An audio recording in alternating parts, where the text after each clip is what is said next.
Welcome to Plat Chat, Overwatch episode 137. We're back. Everyone's just got great smiles on their faces. They're just so happy that Plat Chat is back. The podcast is restored. Yeah. Finally, at last. But you said that, Joss, like you didn't appreciate Plat Chat being back. You told me to tape my smile open. I told you. Paid smile. Paid smiles. Yeah, I have to smile because if I don't, the people that were very mad that their pre-content was offline were going to come down and burn down my house. They were marching outside. They were asking for Josh's address.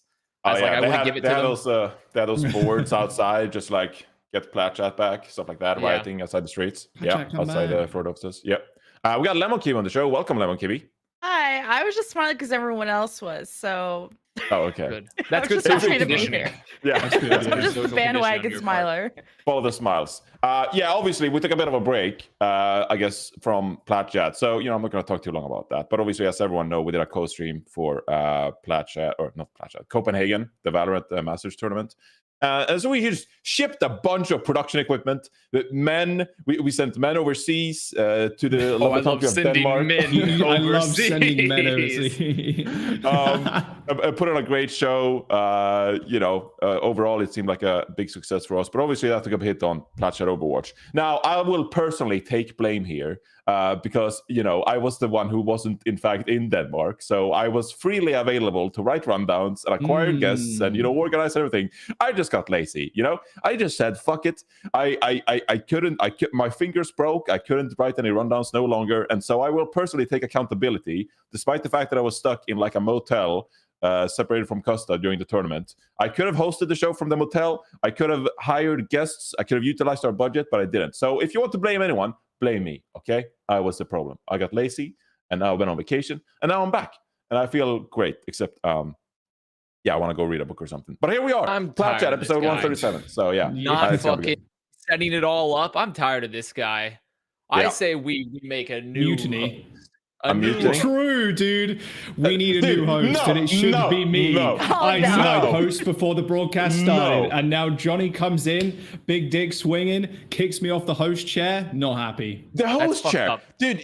You're fucking been sniffing too many like good fumes about Overwatch or something. Like too many good fumes. Too many good fumes. Yes, okay, yeah. You did 2 good Overwatch League shows on their YouTube channel with Overwatch, and it's like, oh, I'm the host. I'm the host. Yeah. Fucking big. How many shows have you done on the Overwatch League YouTube channel, Johnny? I've done power rankings on there for 3 years. What are you talking about? How many people actually watch the power rankings, Johnny? Do you want? Got it. Wait, I didn't know you actually did videos. I thought it was just a list. I thought you just did a list that was released. No, I did the power rankings videos. I did like telestration breakdown videos. What are you guys talking about? Oh my god. Analysis. I feel yeah, I did an analysis on the YouTube channel, and then they said I didn't do the numbers, and there was too many resources, so we couldn't do analysis anymore. So back to your regular scheduled programming, just talking shit, bantering, laughing, because this is what the Overwatch content machine really wants.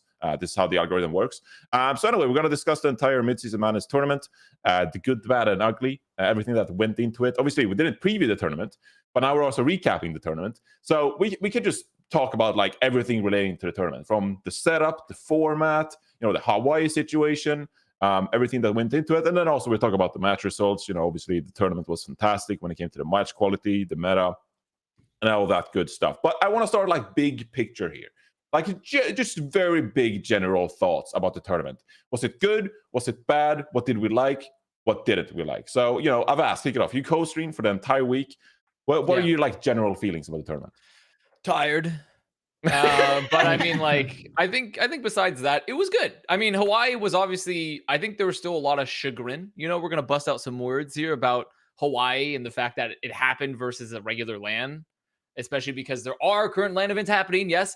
But I'm going to be honest, if I have to have a discussion again, I'm going to bang my head into a fucking concrete wall. And so it's essentially unfortunate, not a LAN, extraordinary circumstances. Hawaii was the best we could do in that time. I'm happy it happened. There was some appeasery, at times with setups, but I think that improved. I think overall the event was pretty good.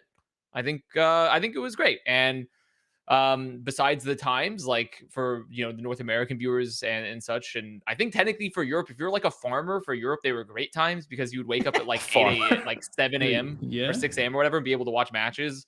But for the most part, it was tough for anyone that wasn't West Coast or like Asia time. I think a little bit, but it was good. It was a very good tournament. I think overall, I'm pretty pleased with it. About as pleased as I can get with Hawaii with what it seems to be the current constraints of Hawaii. So obviously it's not perfect. It's not my ideal tournament, but that would be my overall thoughts. I think is that it went pretty well as well as I expected with the constraints that we had with the tournament. And obviously I'd like to see more, but that's just not in the cards right now. Yeah. LemonKiwi, you obviously casted a tournament. What was your thoughts casting the tournament? I thought it was really fun. Kind of same thoughts as Avast. It also just didn't make sense because like the teams you thought were gonna do well at this tournament like didn't. The ones who had COVID and you wish you kind of like reset your bracket and didn't pred for them ended up going the furthest. Like I felt like the regular season just didn't prepare me for what this tournament ended up kind of being. At least at most of the parts, you know, the top 2 teams still did the best, but everything else was kind of weird. Yeah, I wish there was more to the event. It didn't feel like 100K, or actually the prize pool is not even close to that.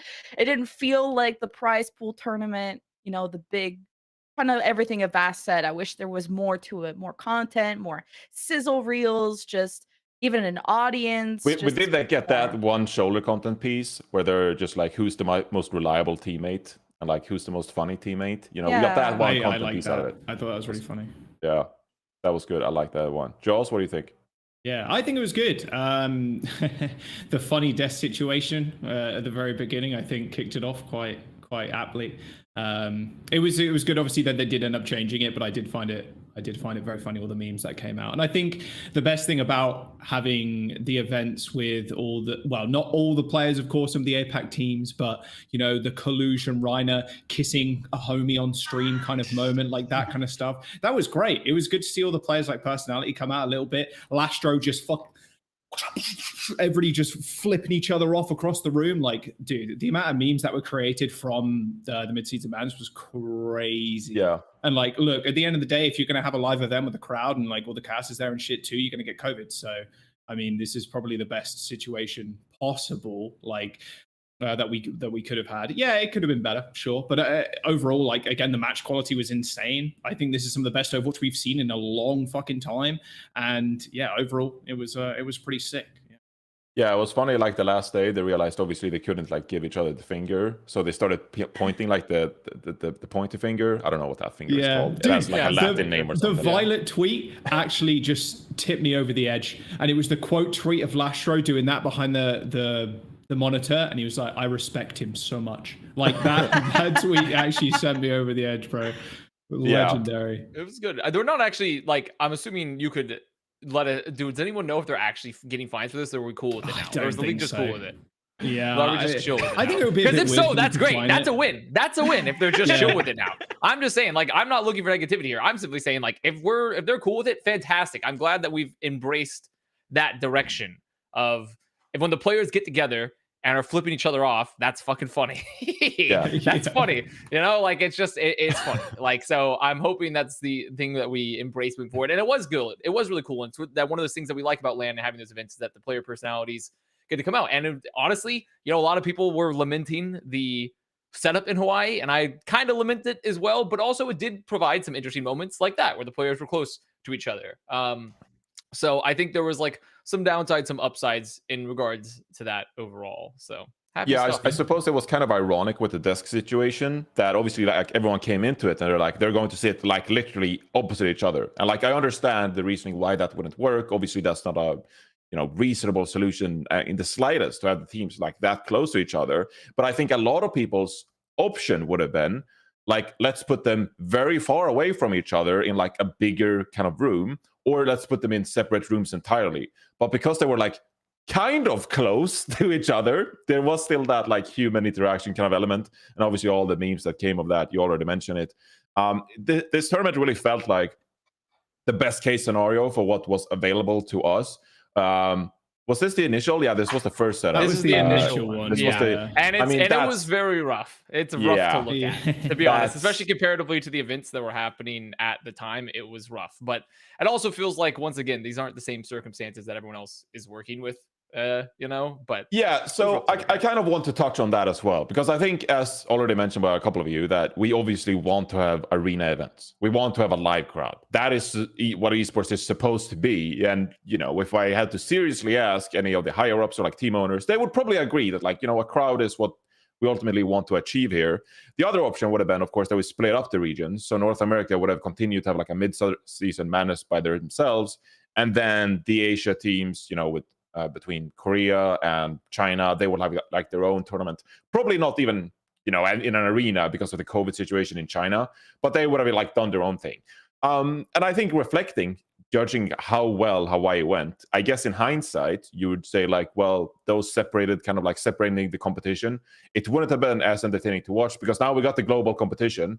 And obviously, I think we got really lucky, by the way, that the Western teams dominated the way they did and actually made top 3, because we got that bonus interaction in the end for the finals and the lower bracket finals and the upper bracket finals. If there had been like, if we had like Shanghai in the finals, if we had like Hangzhou Spark making it past, or sorry, Philadelphia Fusion make it past Atlanta, to like, we wouldn't have gotten that interaction actually. So in that sense, we were kind of lucky that the teams who actually made top 3 were teams who were local. And that obviously added and just made the content even better. So, you know, all things considered, it was Hawaii. I think we're all collectively kind of tired of Hawaii, but all things considered, ended up being like a really fantastic tournament, reflecting on like the production of it, the entertainment value of it, and everything that went into it. So, yeah, with that said though, like the China part of it, obviously we're not like Valorant, or we're not like League of Legends, or CSGO for that matter. Like the Chinese teams are so instrumental to our league that we can't really make the choice, like those esports, to, I don't want to say ignore, but like elect to not include the region in our global big tournaments and stuff like that. There are so many big Chinese teams. The franchises have like incredible players on them, whether it's Hangzhou or Shanghai, what have you. So we sort of have to acknowledge that they have to be part of the competition. And with that, you know, Hawaii is kind of where we had to go. So, yeah, happy all things considered. Yeah, I kind of like the 2 regions though. Like the 2 regions, it does remind me of League of Legends. You say it's not like League, but it kind of is. Apart from there's only 2, there's not 4, LPL, LCK, LEC, and LCS, but we just have East and West. And then with League of Legends, it's like, okay, they have their own tournament. No, well, I guess they don't have their tournaments, they have their splits, but you have their own tournaments, and then in the middle you have the MSI, and then you go back to just regional stuff again, and then you go to Worlds, which would be obviously our kind of playoffs. And I kind of like that, and it does make the middle portion of the year, mid-season madness, where both regions come and play each other, a little bit more exciting, because we don't see that every day. Yeah, I totally get that. To cast too, but I'm saying like the Masters, like the Valorant Masters tournament, I don't think they had any Chinese teams. I mean, right? China essentially just got, I think they finally have allowed Valorant. They finally like actually let it be playable in China. Like it technically wasn't even approved by like the Chinese government yet, so it was the whole thing.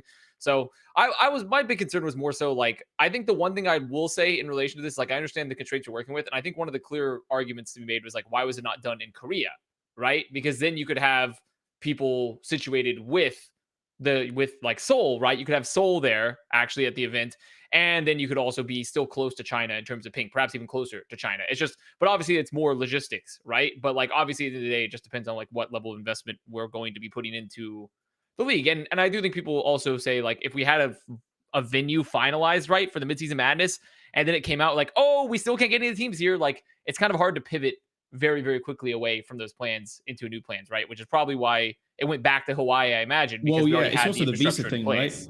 Yeah. Like, yeah, a lot of the teams have Korean players on, or like full Korean players, and that wouldn't be a problem. But then there's also London Spitfire, who have like a Dane, a Swede, you know, a British player, and all that kind of shit. So it's like an added level. While I think that would be the best idea, the ideal idea is having it in Seoul or Busan or something. But the visa situation would also be kind of fucky situation. Yeah. Yeah. There was something else I was going to say there. I forgot about it. Wow, what a great horse I am. So I wanted to ask about the actual like meta and the gameplay of the tournament itself. You know, obviously it was a fantastic tournament. LemonKiwi, was this the best tournament we've ever had in like I really Overwatch think history? so. And if you want to rank them.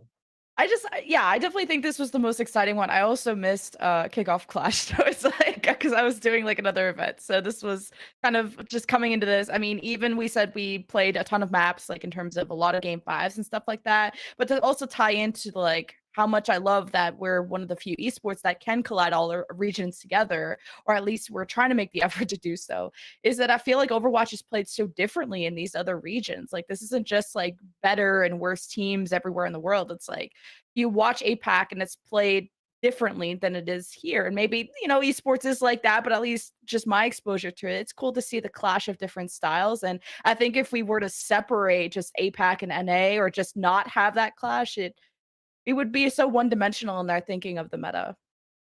There's no winning, right? Like, if you separate it, everyone's gonna be like, fuck you guys, it's not together. And then if you put it together, it's like, well, fuck you guys, you should have separated it, right? Like, there's obviously still improvements to be made, but I do think it's kind of like a losing scenario either way, just because of the situation. It's like, it's just a loss. So if I'm being realistic, but I definitely think it was the right call to at least try to get them to play together, because at least we had a solution in place to allow that to happen, in my opinion. So I think you hit the nail on the head there, Lemon, in terms of like that cross regional play. Yeah. Talking about the meta, Jaws, was this the best meta we've ever had? Considering like we had so many different metas on so many different maps, like the map selection was through the roof. Like I'm just gushing all over this tournament. I'm just so ready to say that Midseason meta was the best tournament ever. So I just want to address how good every part of it was, and the meta I think also was fantastic. Okay. Loaded question there, Johnny. No, it's I just needed to say yes. Just say yes, Joss. That's all I'm not going to say is yes, this Johnny. the best tournament? No, Johnny says yes. Yeah. Okay. What do you think? Peer pressure, maybe? No. I funnily enough, I do actually agree. Just because a lot of the teams, not only were they playing different stuff, but it's kind of the London thing too, where actually London have got their own style of rush. Like a lot of teams weren't playing that very early on, and they were playing that in this tournament, and then we didn't see permanent mirror matches. I think this has been one of the best tournaments in recent memory. I'd have to really go back and look at 2021 again and look at playoffs and the ending of that year. But I think just from the variety, it's probably the best. And not only that, we got to see a ton more Sojourn and a ton more like sick fucking pop-off moments. And that's, I can guarantee you it's getting annoying for support players getting randomly one-shot by a Sojourn that you don't know how much charge she has in a fucking rifle. But from a viewer perspective, it's pretty cool seeing someone light up as Sojourn and go fucking ballistic on the backline. Like, it was a very DPS-centric meta, and I think that's what inspires like exciting gameplay for most players in the lobby, and also a very, very good viewer experience. So I would agree. Probably the best meta we could have gone in for the global tournament, and obviously it being a Sojourn meta too. So agreed. Yeah, I think people are a bit reluctant at time to admit that like damage-centric metas usually are the best, because I think that it's the opinion that you should share the love, and it's like, tanks should be equally as important as damage, and supports should be equally praised as damage. But in a lot of these matches, a lot of these cases, damage players they're always the thankless role though. Name a support in any game that's like, it's a support meta like pop-off moment in any kind of like cooperative game.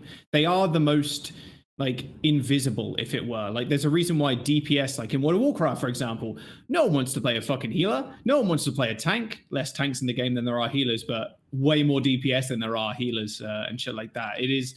It just comes with the role. I don't think you could say like, we deserve a support meta. Like, if there was a support meta, well, how would that even you could make the argument that this already was. This was a very support-centric meta with how strong Xin was. Oh, sure, with how strong Zen was. Xin was fucking... I think that, if anything, is the blemish. I think the only blemish to be found on this tournament was Xin was not so strong, honestly. Like a little kind of too not so strong at points. I think needs to be tuned, which I know they're working on. I also think Sojourn...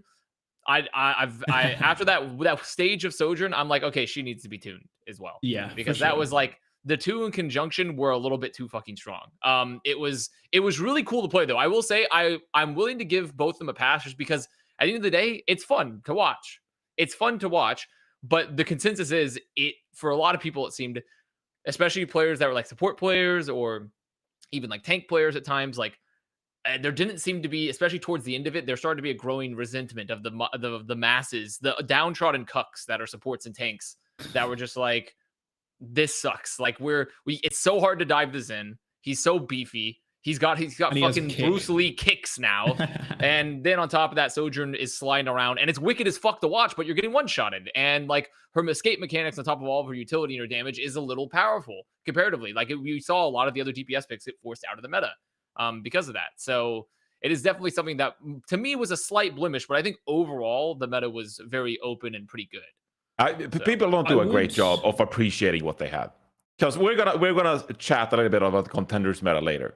But I just wanted to savor this moment in this meta, Jaws, and people are just it's got a bit annoying there, you know? No, yeah, sure. I agree that it got a bit annoying towards the end, like 100%. But you also got to give props to like the dev team and the balancing and shit like that too. Because if we went into this meta with enough fucking soldier meta and him nano-visoring the back line and not having to aim, can literally just look at the floor at a single pixel and then kill everybody. Like, dude, that shit would have been so fucking boring because we've had 2 stages of it. I'm glad that we've had a stage of Sojourn. You know, is she going to get nerfed into the ground? Obviously, we'll wait and see how like the teams end up working around JunkerQueen and shit like that. But yeah, having a good soldier meta, which was kind of cool seeing nanovisors and stuff, and then it going into a soldier meta, triple collab from merit and all this other shit. Great. And have another tournament where it's not a soldier meta, it's something else. That's really cool. Maybe like JunkerQueen, for example. So yeah, I think it's a way more of a positive than it is a negative at the end of it. Cool, he says. The JunkerQueen meta is cool. Well, we'll talk about that in a minute, but like, yeah. Well, I just personally don't think I'm gonna get burnout from Sojourn because I feel like out of all the like crappy DPS metas we've had, from your like Nano Reaper to like Dragon Blade to like all the different just Symmetra lasering down stuff was like a contenders meta at some point. It's like I've been most excited about Sojourn, at least as a play-by-play bias. Anything that can like kill 5 people is awesome. Maybe I'd want to make the work to get to 100 charge like a bit longer, because it just feels like you get to that 100 charge very, very fast. And that's like the one thing I'd want to tune about Sojourn is maybe how easy it is to get to that 100 charge. But overall, I don't want the Sojourn meta to go away because I don't want to go back to Nano Blade meta. Tracers, something that has high skill, I think would set Overwatch apart as actually a difficult game to play, because it feels like Overwatch is like baby's first, esport, and then there's like Valorant. I think if we had Sojourn more, it would just feel more a skillful game than like Nano Reaper, Nano Blade. But you see, it's double-edged sword, right? Because all the CS old heads out there calling Valorant their baby's first esport, right? Oh. It's all just baby's first esports all the way down until you get to CS, and they're all sitting in a chamber huffing their own fucking farts. So like, I don't know. I agree with you though, Lemon. I think overall there's a lot of tolerance, right? To where if something's kind of busted but it looks fucking wicked, it's like we're fine to like allow that to happen. But there definitely needs to be a balance of points. And I think Sojourn was probably the least egregious of it. It was more, honestly, it was more so the Xin and the enabling of that meta, I think, and how strong Zenyatta was with the kick changes and the health changes. That I think needed a tad bit of adjustment overall. But it was good. It was good. I think for Sojourn, we just give her like a hand crank and she has to crank it to get the charge versus she charges on shields, and you can only do it in VR, and it takes like 30 minutes, and that way like it'll be really good. That's good. Okay, hand cranking a railgun. I don't know how the physics work behind that, but it's like a battery where you like one of those little torches that you used to go camping with. It's like biking for electricity. They used to do those like high school experiments. Like, if you're charging a battery, you will charge this lamp, and you're like, oh, that's very cool. I can produce. Sick. But then I have to bike that to that place. I have to bike like 2 hours to sustain one lamp the entire day. Yeah, I mean, if anything with Sojourn, honestly, like the right click, like the actual railgun itself, they increased like the width of that beam or whatever. And at that point, it seemed like Shy on Hangzhou specifically was just able to abuse that to like ridiculous levels. And we can talk about Hangzhou Spark later. But let's start at the top, really. With the actual finals itself, and then I think work ourselves down to the teams that didn't make it that far in the tournament. So the LA Gladiators, they win consecutive 2022 stages. They win technically, I suppose, 3 stages in a row because they won the last stage last year as well before the playoff. The first team to ever win 3 stages in a row, if you count that one. So a massive achievement by the LA Gladiators franchise to be this consistent and win this many stages. We can talk about where this places the LA Gladiators historically when it comes to compared to other teams, in earlier years, earlier seasons, stuff like that. But I guess it was very impressive in the end that they ended up beating the San Francisco Shock in the final because they lost initially in the upper bracket finals. So, Lemon, I'll ask you this. Were you expecting the LA Gladiators to come back like this in the finals after going down to the lower bracket? I had predicted Gladiators to win the whole thing. I mean, they just looked that good at the kickoff clash that they just really do feel like that meta-proof team, just from the tanks to supports to DPS. So I was always a believer, but when it comes to Shock and Glads, I know this feels so controversial. Like, which one would you say is better? I feel like Gladiators were just 80% of the time going to be the better team, just based off of results. But I feel like it's a flip-flop between these two teams, winners final in like a game 5. So I got to go with Gladiators. Just, yeah, are the better team at least 80% of the time. If I had to like rate my Vegas chances of where my bets would go. The 21 method, like just the movie where you're counting cards, but it's just Glads wins. I mean, I think honestly, I think overall this was an gay sex moment. Like overall, when I watched this team, this and I really did believe in Gladiators to be a top like 3 team at the event. It felt like they had some slight struggles, I think, a little bit. Like they were still amazing heading into this, but like there was moments where like, oh, are they looking as strong as they were? Shock are looking like they've integrated Mikey really well. Like this is the perfect meta for them. Proper's proper. And then obviously there was Dynasty coming in from APAC, right? Which we're going to talk about Dynasty later. I'm going to mauled. But firstly, the Glads here they are consistently looking like the most well-coached team in the Overwatch League. Consistently. Like like the way they set up their team fights, the way they understand their comps, the setup, the dive, their swaps. Oh, their swaps. Like beautiful. Even when Reiner sometimes pulls out the fucking hog, it still makes sense. It's like a coherent choice at times. It's good. It's clearly they are the best coach team in the Overwatch League right now. And I'm not necessarily saying they're the best team in the Overwatch League, though obviously they just won this tournament. As of right now, you can make that argument, right? But we haven't finished the year, right? We haven't finished the year to really say that Gladiators is the best team like of all Overwatch League for this season. But they're clearly the best coach team. And right now we're looking like a number 1 pick, you know? So that's to me just such a strength of like just a difference, I think, with like their staff and how well they're utilizing these players and their swaps and just the fundamentals, I think, for Overwatch currently. Yeah, definitely. Do we want to hit on the maps that were played during the finals? There was a big conversation at the time that Krusty hit the crack pipe right before the finals and then decided not to actually pick maps that the San Francisco Shock did win on the day before. So, for example, they went back to Ilios for the very first map. I made some Twitter thread about this, but I was smoking something as well, just speculating why that was. But they also didn't go to Circuit Real. Instead, they went to Gibraltar, where Ants had a field day. Was this a bit too much of the cross the crack pipe, Jaws? I think so. I think the Gibraltar pick was pretty egregious, to be honest with you. Like, yeah, there's just no way you take Glads. Even though Ants had like kind of a slow start and then kind of just did Ants things and picked up and then just actually started dominating. Same with Dorado, right? He got that triple kill at the very end, just all headshots. What is going on? I just don't know. Maybe they wanted to surprise them somehow. It's like, actually, no, our Gibraltar's good versus Arn's Widowmaker. Like, I don't know. It felt super weird. It did feel like they had a plan going in, but then you're also playing to the strengths of the Glad because they have such a versatile roster with the amount of swaps they can make and the amount of people they can swap in and out. I don't know, man. I just did not understand it. I think Glads were like, okay, sure, like you want to take us here, that's fine by us. I have absolute no fucking clue what was in that pipe. It was definitely some high grade crack though, like 100%. If I'm to investigate the crime scene and try to make some assumptions and maybe have some hypothesis of why this would be. So obviously the first one, the one I made the Twitter thread about or whatever, was that they picked Ilios because it wasn't their best control map. But that would, maybe it was their second best control map or something like that. And if they lost that, they would still have their best control map for the 5th map. But they would also be able to pick Eichenwalde, which is by far their best hybrid map, the San Francisco Shock that is.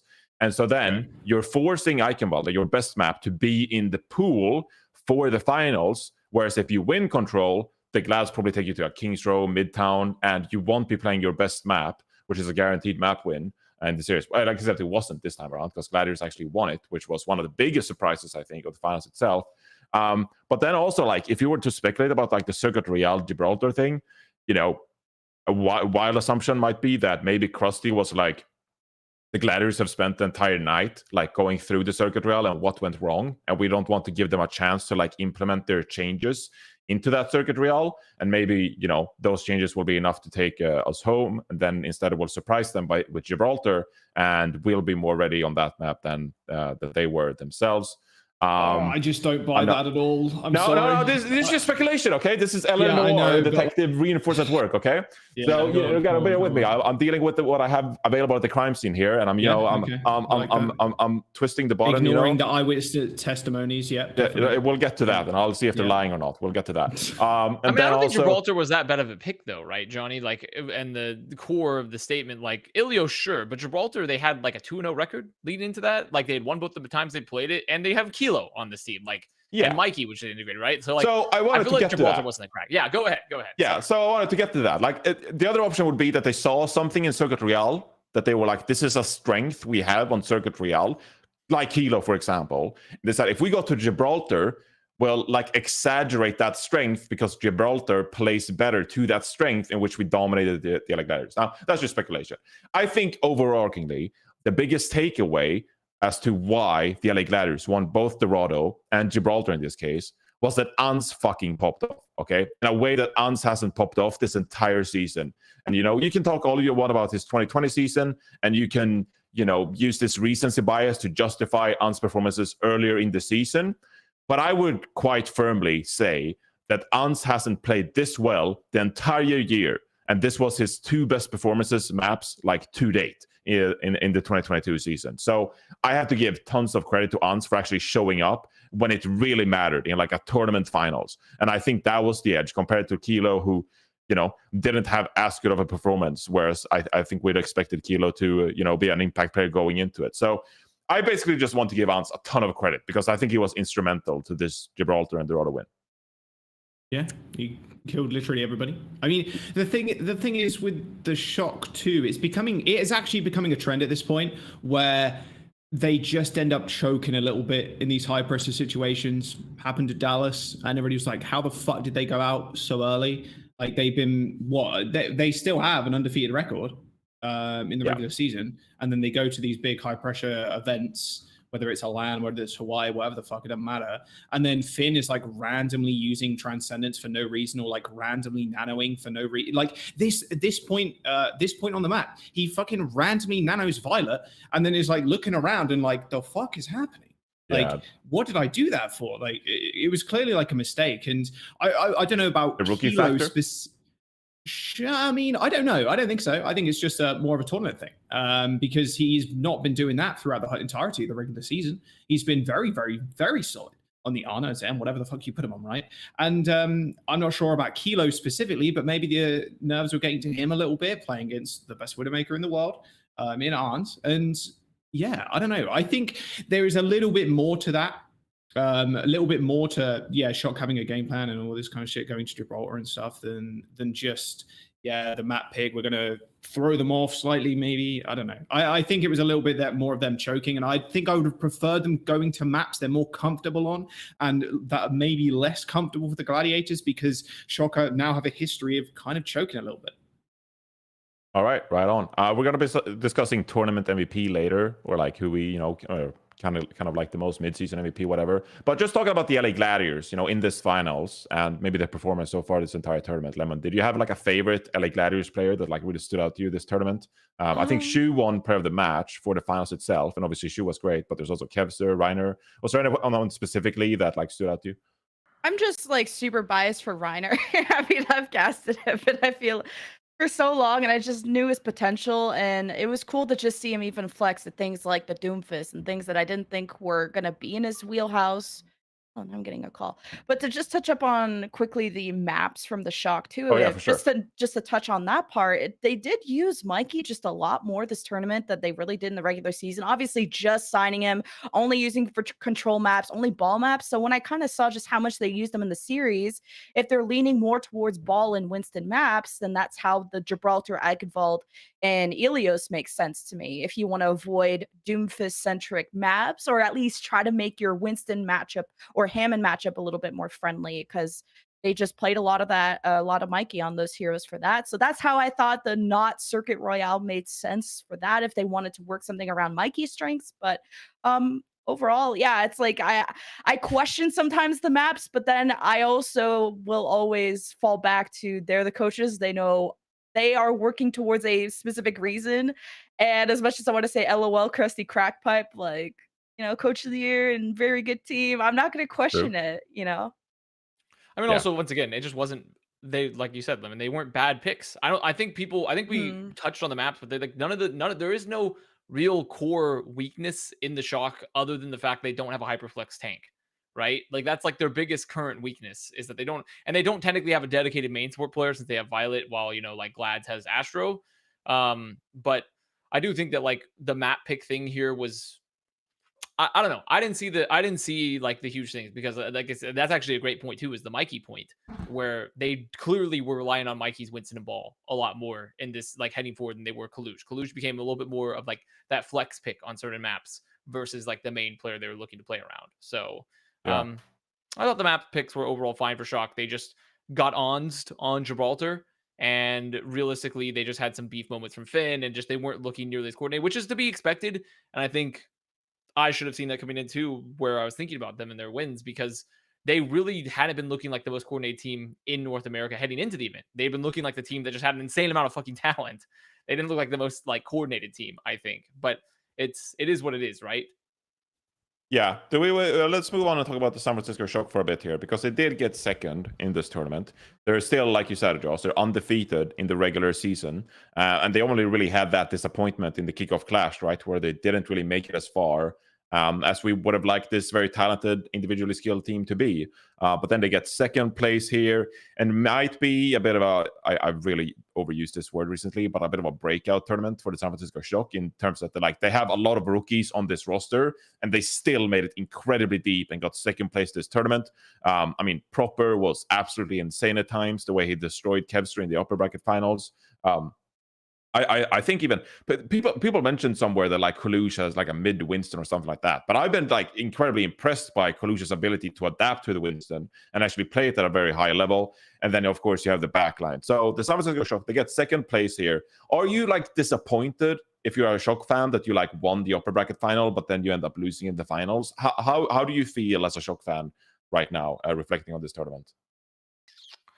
They still feel pretty decent, right? They've still got second place, and based off of like the kickoff clash tournament, like you're like, okay, this is vast improvement from a team that just did kind of choke at the LAN event. I'd still feel pretty good about it, to be honest with you. And knowing that Glads was the one to beat them in the finals, I think you're more than happy with that, since they've now won 2 tournaments back to back and are probably the best team in the world right now.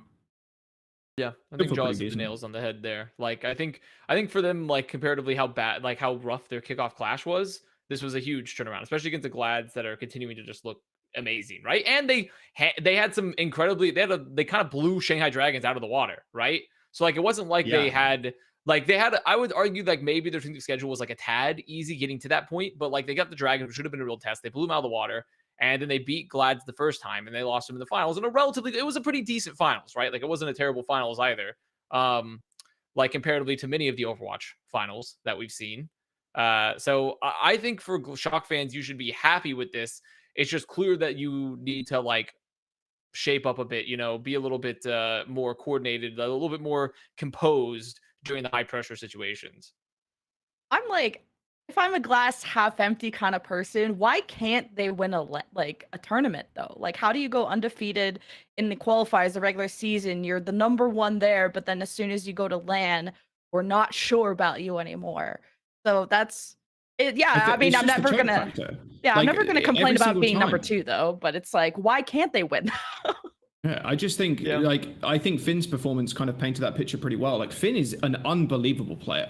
But like he made some decisions that just didn't make sense at all, like throwing away ultimates randomly.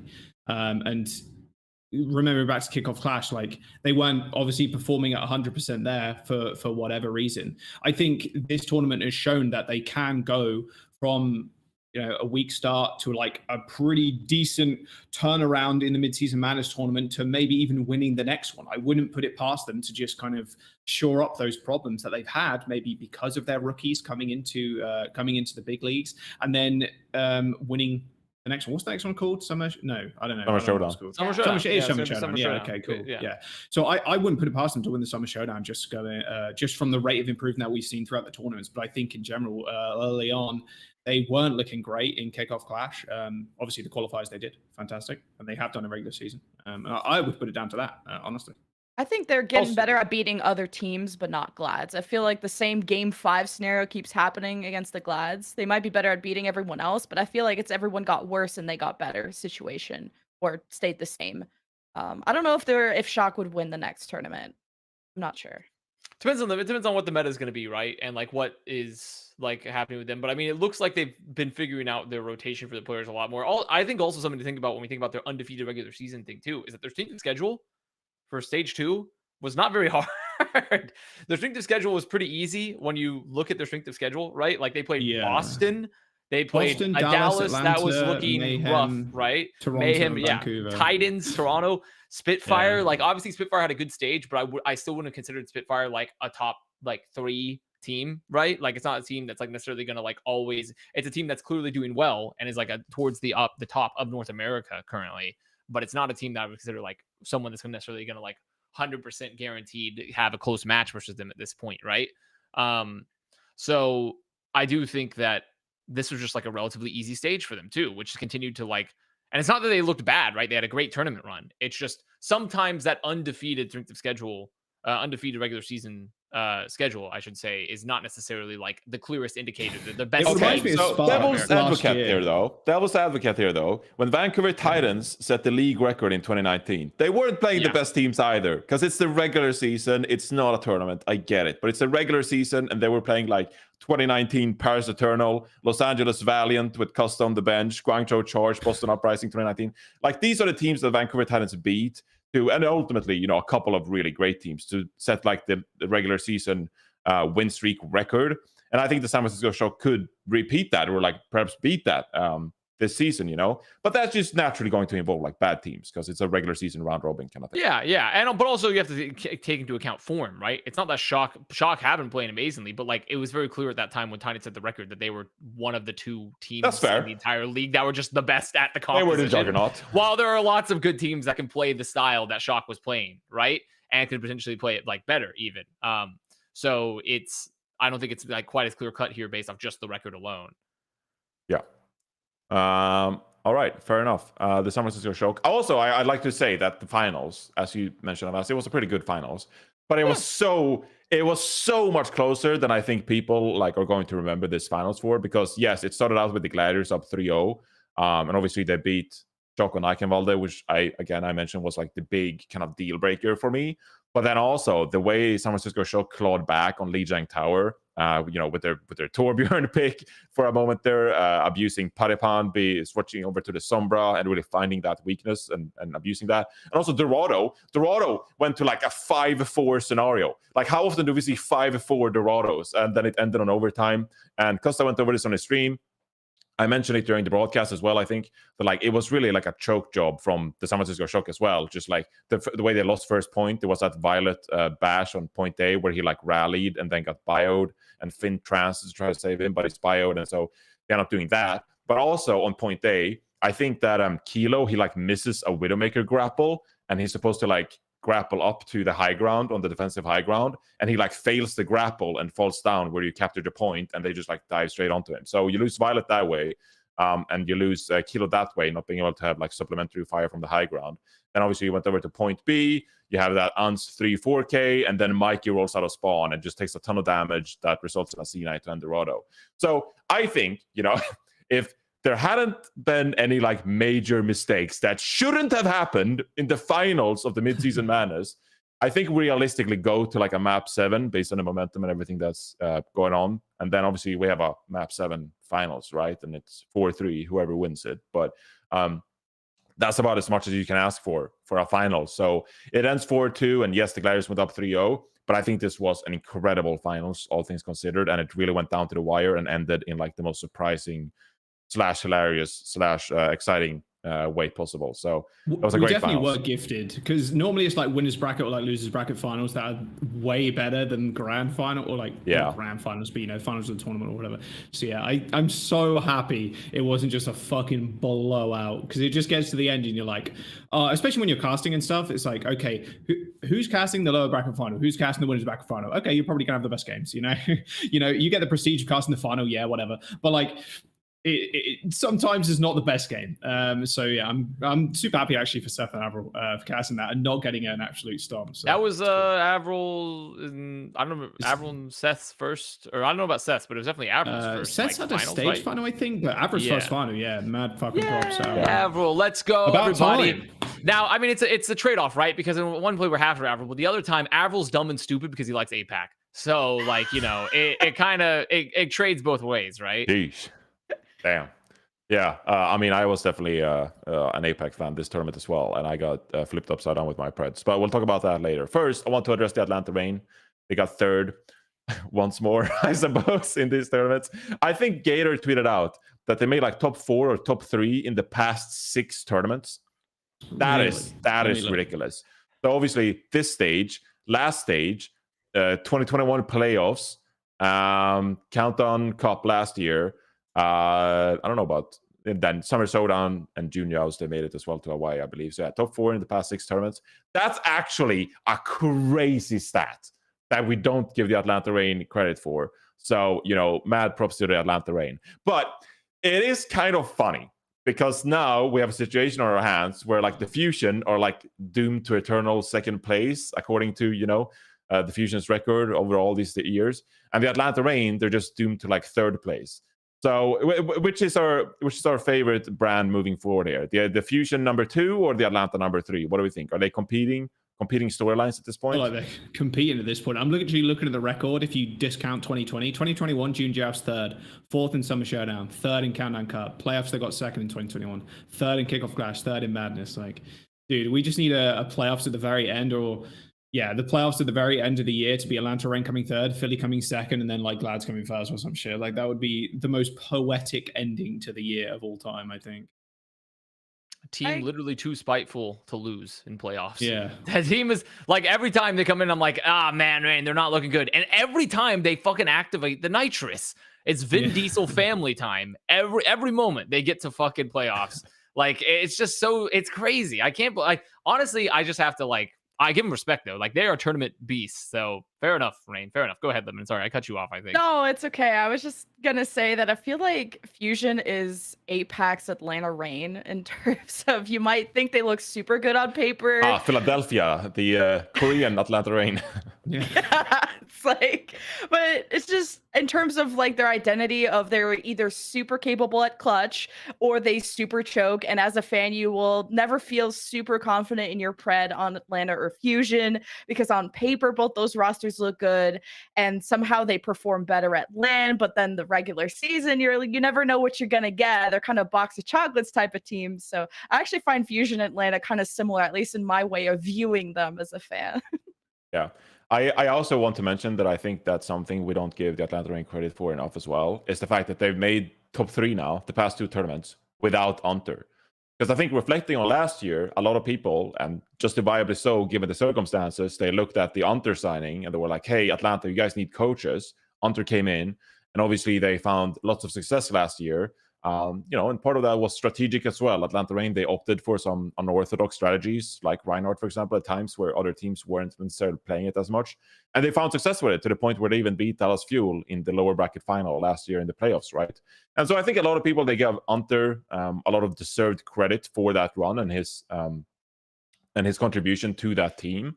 But I also think you have to look at this year and give Atlanta Reign respect as a franchise for achieving similar results without Unter. And then you have to give props to Brad, of course, who's been around forever with this team, and the entire roster for establishing this kind of like team identity and this sense of family that you mentioned, Fast and Furious family. Because the Atlanta Reign, what they've unlocked as a franchise is this kind of like team chemistry and environment where they do go. Absolutely. New password family. Strong right there. Wow, I can't wait to see Vin Diesel photoshopped as Brad. That would be a Photoshop for the ages. But I think a lot of people forget sometimes that like Unter is no longer on this team, and they're still achieving this amount of success. And it's because obviously they signed great rookies in Ultraviolet and OG, for example. And Venom had another fantastic tournament on Tracer, where like took it to some of the best around the league. But you have to give props to the actual players, like on the roster, that you sometimes love to hate, or Brad, who you don't, give a lot of credit to sometimes for making this possible without Unter, who was, the public sort of friend number one for this team last year. So they also repicked up Silence, right? Who was with them last year as well.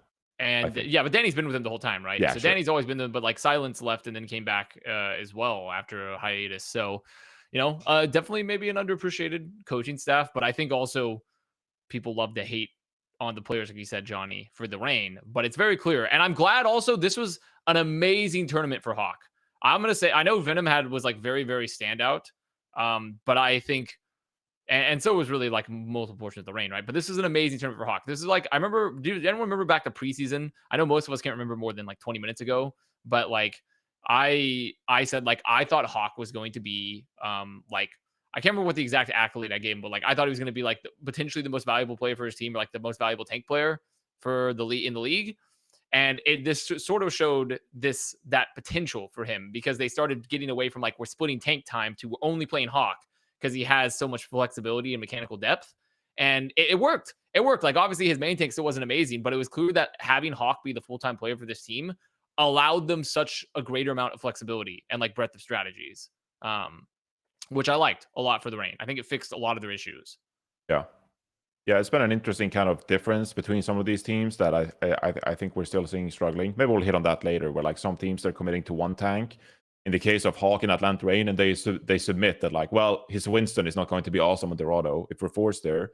But most of the time, like, we're going to benefit from Hawk being our consistent tank player and actually like adopting some of this flexibility. Also, Hawk, just like in private, huge brain, massive brain. One of the smartest players I think we have in the league when it comes to like discussing heroes and hero balance and how the game functions, game modes, stuff like that. So I just massive respect for Hawk this year for what he's done. So yeah, that's the Atlanta Rain for you. Any additional thoughts on? Oh, I just like that the identity of Atlanta Rain is going away from just being like the Doomfist identity team, because I felt like them and Houston Outlaws and maybe Glads were falling into that Doomfist category of the meta, and I felt like that held Atlanta Rain back on some maps, especially like Kings Row, where it felt like even talking to Jaws about attacking Doomfist, how much maybe that's not great, or just how much time you have to spend setting things up. And then actually on this map, Atlanta Rain actually offered the putting Hawk onto Sigma, and that was kind of one of the more newer looks for them when it came to Kings Row, versus they usually always run Doomfist, and that's actually the one map they took from Glads after finally just moving to different identities, or at least trying out different tanks with Hawk after they finally settled away from Gator for whatever reason. But then Hawk really stepped up on Sigma. When Winston is working on it, he's an off tank, and still being able to play Winston as an off tank at an owl level, I give him credit for that. And just going away from Doomfist, I think, helped a lot Atlanta Rain a lot this tournament. There we go. Yeah. I mean, take notes, Houston. Take notes, Houston. Take notes. Houston, take notes. Houston fans, please. Houston coaching staff. Anyone? We have a topic called later. What team were you most disappointed by? Maybe we'll address Houston Outlaws then. But moving on, let's do the big APAC conversation, because it's about time. Obviously, no APAC team made top 3. They've actually, because of this result, they've actually lost a representative, an APAC sympathizer on the actual crew here on Plat Chat. So normally they would have like a seat at the table, and there would be someone who simped for APAC. The closest one they have is someone like me. I'm a public defendant attorney. I don't know what the actual legal name for it is, but I'll try to play devil's advocate if need be in this conversation. But the prevailing hashtag from the Western teams this time around was smoking a pack, or smoking APAC. That's one of the funniest fucking things I've ever heard in the Overwatch League. And I can't believe it actually became a thing of them just doing TikTok videos of like smoking, I don't know what they were smoking, fucking palm trees or something. But they got the job done, and APAC didn't stand a chance. What happened here? What happened? What happened at the crime scene here? Easy. They woke up too early. There's no way APAC could have won. There's no way APAC could have won the tournament. They were waking up too early. They were so tired. the Shanghai Dragons for that one turnaround match, I think they had to wake up at like 7 or 8 a.m. And you could just tell on the faces of some of these players, they're just like, oh, this is so Gamers sad. don't wake up before noon, bro. This is so sad. When I wake up in my bed and go to my downstairs practice facility versus the team that travels across the continental U.S. Avast is cooking right now. I just gotta let. I mean, Avast the thing cook. is, I mean, to be fair, like it's something that people. But the thing is, there is no winning. There is actually no winning here. I'm mostly memeing it because, like, if APAC wins, NA would open like, guys, we had to travel. Like, there's no way this tournament's fair. Like, the thing is, I think at the end of the day, like, it's just an unfortunate situation. But it's clear. I mean, if we're being honest, it is definitely clearly favored towards APAC in terms of like their comfortability. They're playing in their own facilities, in their own home, and they're from sleeping in their own beds. They don't have to travel. Like, yeah, they have to wake up early. Sure, but like, you know, that's just like one thing compared to traveling, not playing on your setup, potentially catching COVID during your travels. You know, there's like a lot more situations. And also, like, that's part of the reason why we had to enact, like, I think the PPA rules, right? Where like, because technically the APAC teams never traveled, so they could have been practicing the whole time, but the NA teams didn't have that luxury because there wasn't enough space. So we had to also enact the PPA rules.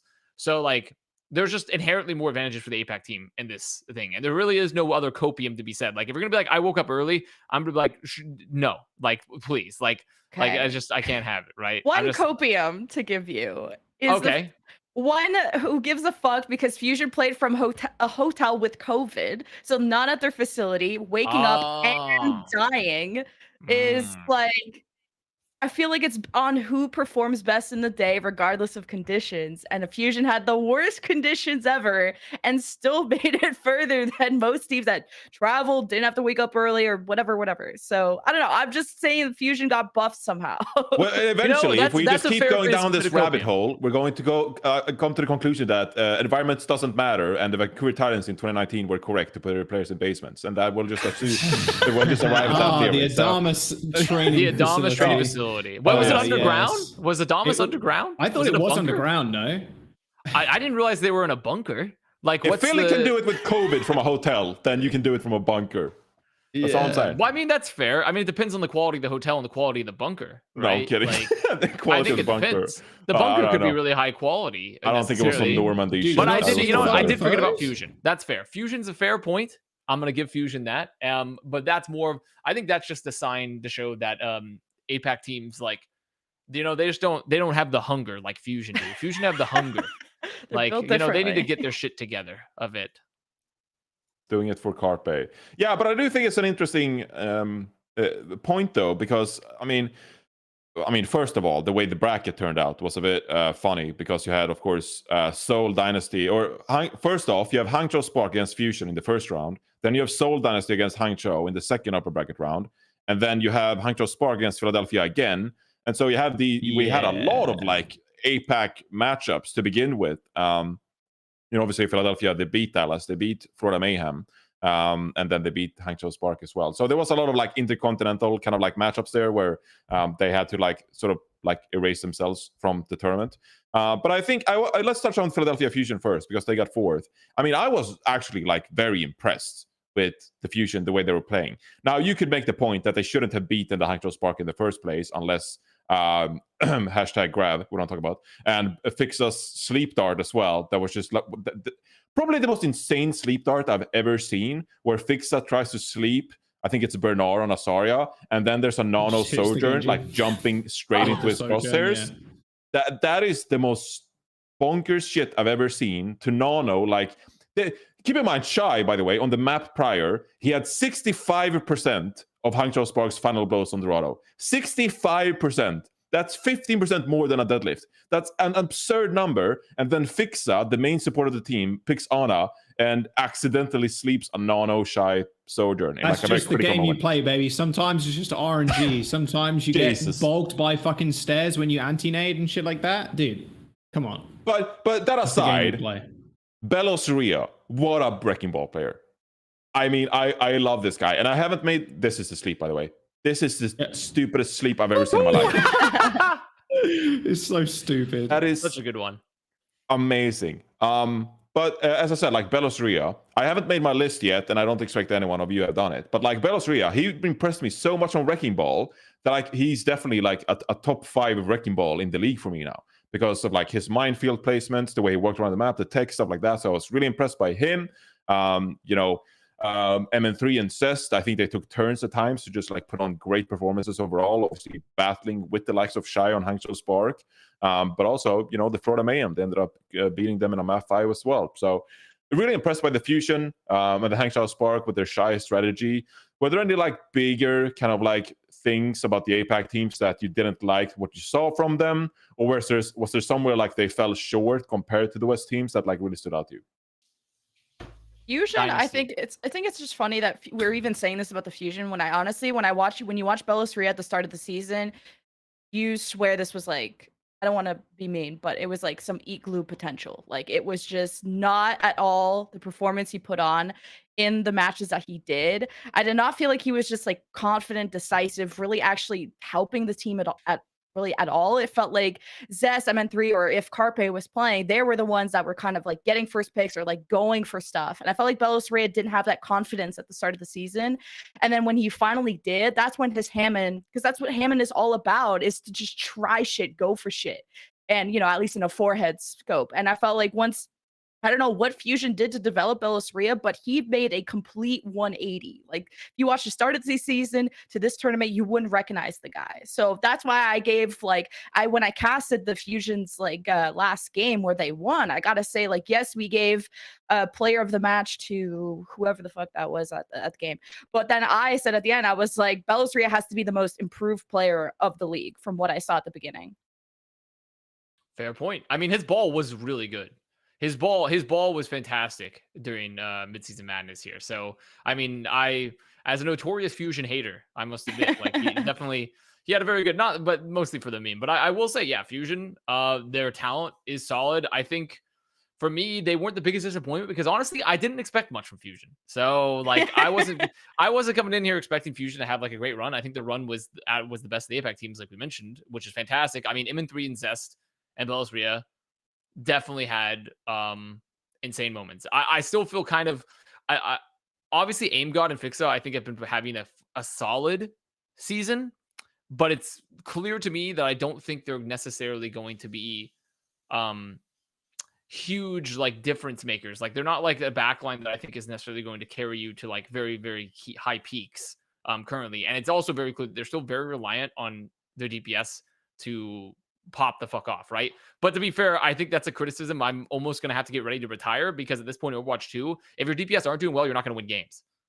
So it's essentially a null and void criticism, I think, in many ways, until we get to a meta where they're by far the most important, essentially if they're the only ones that matter almost, which is not quite the case yet in Overwatch.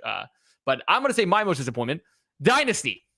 Fuck you, Dynasty. Fuck you. Fuck you, Dynasty. I believed in you so hard. I was like, holy shit, they look so good. Smurf with the flex tank. I can't believe it. They're making it work. Even Creative, who was he obviously had great performances, but I hadn't seen a lot of flex from him in the past.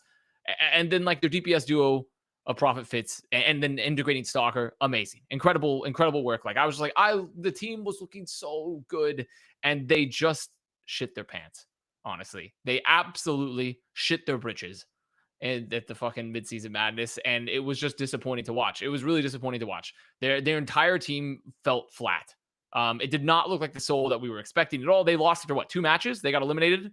Yeah. Yeah. They had a good match versus the Rain. The Rain match was a good match, but it was really disappointing. I think how flat that the Soul Dynasty fell. For me. Especially when you saw how good they were looking at APAC before in the previous tournaments. It just really was disappointing, I'd say. That was my biggest disappointment by far, was Dynasty. And especially because I believed for the longest time, I won't believe in Soul. I won't believe in Soul. They're always going to shit the bed. Then I finally believed, and they immediately crushed my heart into a million pieces. And so I'm just okay, well, back to hating Soul, huh?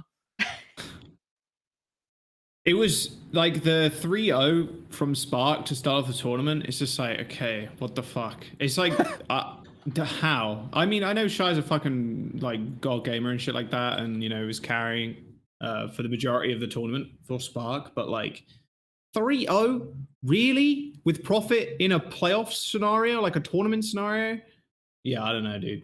I don't know what the fuck happened in the Seoul camp that day. But yeah, I was also quite high on Seoul coming into the tournament. I thought they'd at least make like, obviously, no one from APAC made top 3 or anything, but I at least thought they would make it to a top 3 situation. I mean, I guess the only bright spot there is that they did get beaten by the Atlanta Reign, who did make it incredibly far and did end up becoming 3rd. So like, sure. Yeah. Should they have left? Also, like the strays of hopium. Should they have left this early? Absolutely there is hopium, but that's the problem is that the Reign match showed that there is some potential still. But also at the end of the day, it's a spark match, right? It's the spark match that's the true ball buster. Yeah, losing the Reign to map 5, I'm like, 3-0. Like, come on. On paper, individually, like most of your players are just better. Like, sure, yeah, I kind of agree with you, Connor, on the backline point. I think Vindime has been someone that I've been quite high on for a little bit, but dude, oh man, a 3-0. I mean, I felt their DPS. I think their DPS. I think this is actually not necessarily a failure from the backline of Seoul at all, because Creative was legitimately USDA. No, that was my point. He was no, their backline was fine. It's just like, dude, how are the DPS like Fitz and Profit? Like, okay, Shy again, God Gamer, but like, fuck me. How are you getting crumpled that bad? I don't know. Maybe the synergy was very off. They weren't having as good of dives that they were having. They were having like exceptionally clean dives before then. Their dives, they were still good, but they weren't as consistent. The fucking Smurf Profit dive duo, like Smurf on the Winston and then Profit on Genji or Trace or whatever the fuck. Like, dude, they were just taking over games. It felt like some of their games prior to this tournament really did feel like 2v5.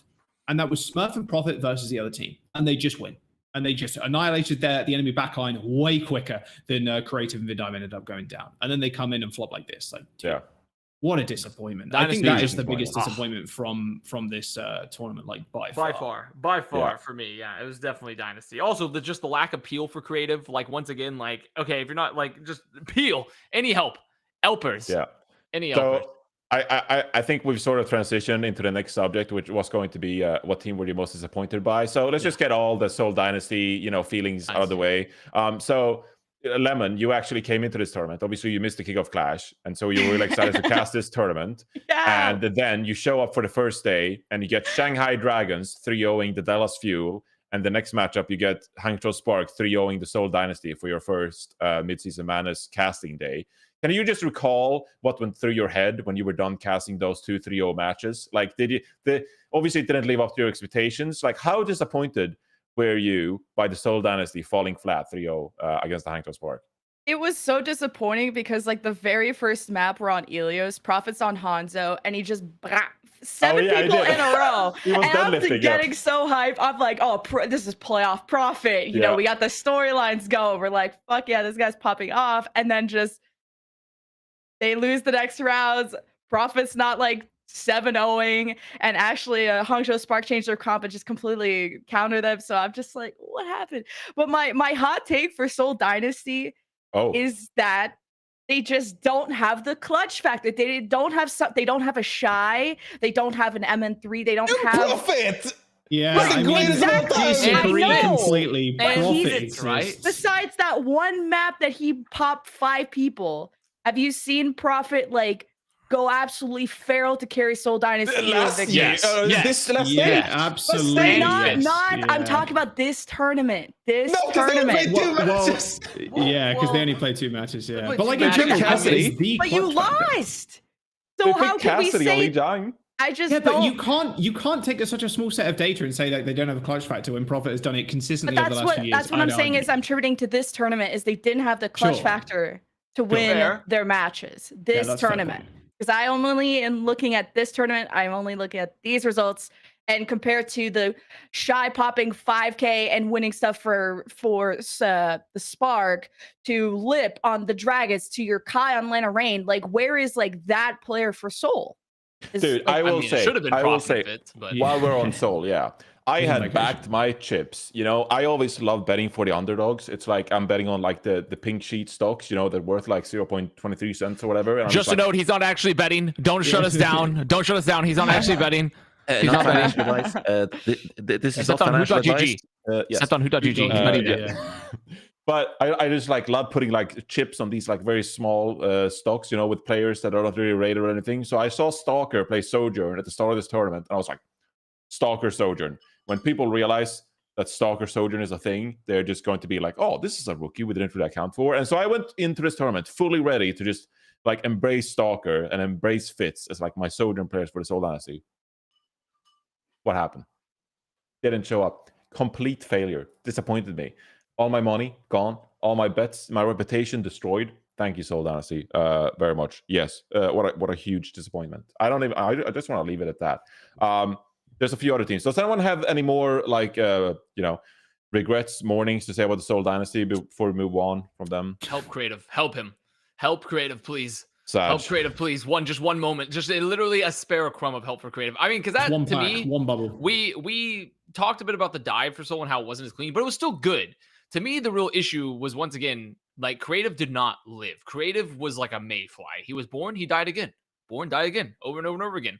The spawning pool to the spawn room, over and over and over. I heard. So like, and they just didn't have any peel. Vindime was trying his best, but the positioning wasn't amazing, and also they just didn't have any way. Like especially when they played Rain, I think Spark was just it was just a DPS difference, honestly. Like what the Spark match and Rain, which was a close series.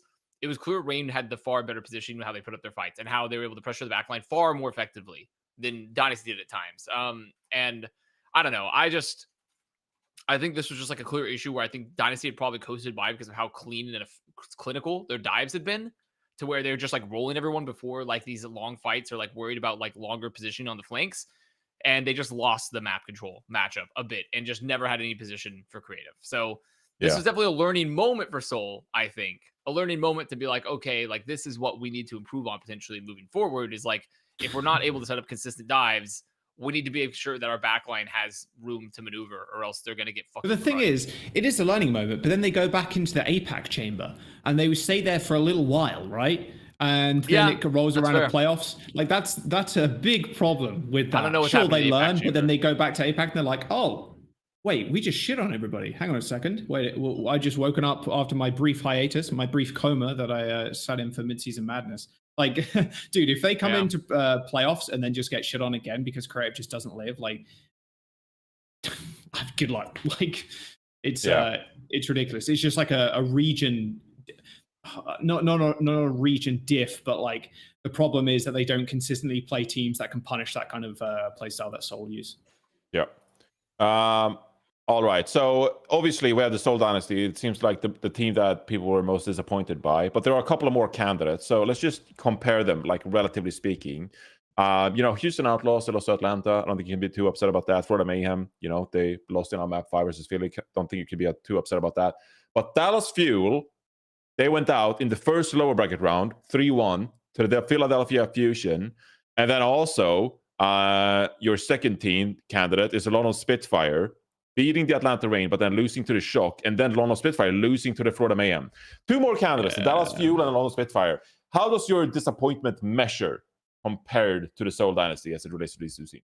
Not as big, I will say, for London Spitfire. Yeah, they probably shouldn't have lost 3-2 to the Mayhem, who I think coming into it were going to do the worst in the tournament.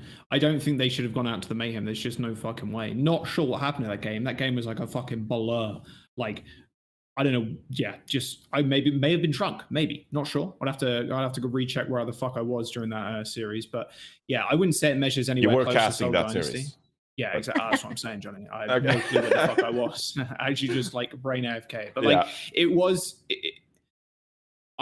Anybody else's take, more than willing to accept, because I just don't think the Mayhem should have been in a situation where they should have rolled London. I mean, what is their record against each other? It's got to be London winning the entire. I don't know how many times they've actually played each other. Oh yeah, that was a reverse sweep as well, right? So that was it was a reverse sweep. Yeah, it was a brutal reverse sweep too. It was like, it was one where they were in control and it just fell apart for them after map 2. It just fell apart. Yeah. Like, oh yeah, weirdly enough, actually, they've played them once more this season, and it was a map 5 again, and they denied the reverse sweep that time around against the Mayhem, which is actually kind of interesting. So I think Colosseo was the big map here, right? Because like Gibraltar, you're like, okay, well, you don't expect London Spitfire to come out and beat Florida on Gibraltar, and then London gets their first map pick.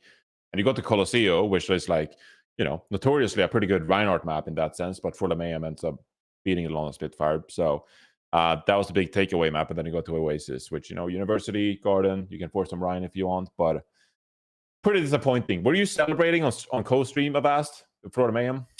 No, I mean, the thing is, I was celebrating that because I did want the Mayhem stocks to go up. And I do think Mayhem are a lot better team than have been shown. It's just clear they've been running into a lot of issues. I actually I felt like for Mayhem here, this Coliseum, like you said, was the pivotal point. And because Gibraltar, when Xe and someone had fantastic, very good performances on Gibraltar, which should be expected. And it's not London's necessarily best map, but they've been doing pretty well on it. Coliseum was the map you expected London comp to work very well on. But I think Mayhem playing a very traditional dive with a lot more RuPaul as well on the Ana, and they actually played it extremely well. Their tempo was really good, and they definitely abused what I think a lot of teams have struggled against when London are on this comp, where they're making sure to try to isolate targets very, very quickly and play very split to where London can't effectively rush you. And then making sure that as soon as you have an advantage, you're going for an early dive on someone that you're looking to split after you sit there and neutral fight for a bit. Spitfire struggled, I think, versus this pure dive comp for the Mayhem. And it was very clear that Mayhem had kind of figured out that we can abuse the spacing for Spitfire. And when Backbone's on the May, right? And also when you have Admiral in, they can only play Lucio, right? They're pretty much only playing Lucio, maybe a little bit of Brigida Max. And so you're not going to have the option to ever really play that double flex support that's so strong some of the times. And so I do think this is a very good matchup for the Mayhem in the way they decided to play it. So I was happy with Mayhem's performance. I was disappointed in Spitfire because it is very much a hero story. I think looking at their overall roster in their year and coming into this tournament, that this was going to be the win. The last potential, well, not the last potential. There's still more time for London, right? But this is the last chance Europe can really get a win, because after this, well, actually, it's not the last chance. London's staying in EU, but Paris is leaving, right? So they'll be the last bastion of EU, I guess, technically. Yeah, so but I think you can also, another argument for that is, what is Reiner's viability moving forward next stage, right? So maybe this was their best chance of us. Maybe, but I mean, it depends on what happens with JunkerQueen, right, and how good COTY is with that. And also, I still think COTY has shown some flexibility off the Rhine. It's clearly his best heroes, but if they really want to hardcore focus not playing Rhine, and playing Winston and Ball and such, there's still hope for London. It just means, but I doubt COTY's going to be a hyperflex to where he can play other tanks besides maybe JunkerQueen, right? So we'll just have to see for them. But it is disappointing. But I think it's not really an awful tournament run from Spitfire. It's a miracle. I mean, honestly, it's an achievement they made it there, right? Not a miracle, but rather an achievement. Yeah. Relatively speaking, the preseason. Yeah, relatively speaking, right? And they still had some good moments. So I think really it's more showing that Mayhem finally is potentially figuring out some of its issues, because it has a lot of fucking good players. It has a lot of really good players that I think they've been just trying to figure out after watching the great Majed feed of 2022 and their matches leading up to this. This was, I think, a showing that shows that they do have talent on their roster, and everyone already knows Spitfire has talent, but everyone was kind of I think people were overly down on Mayhem potentially when you have players like Xe and Checkmate, the Czech tank, who's actually a very Checkmate was amazing this tournament. Yeah, it was really good. Yeah, he's actually a very capable DPS player, and I think people forget that sometimes. Yeah. And I'm honestly really happy with RuPaul. I think RuPaul had an incredibly good rookie performance in his showings here, especially on the Ana. So just meta-wise, it was cool to see Florida sticking to their strengths. I feel like their identity is a lot around someone, and I feel like he's just best at Winston.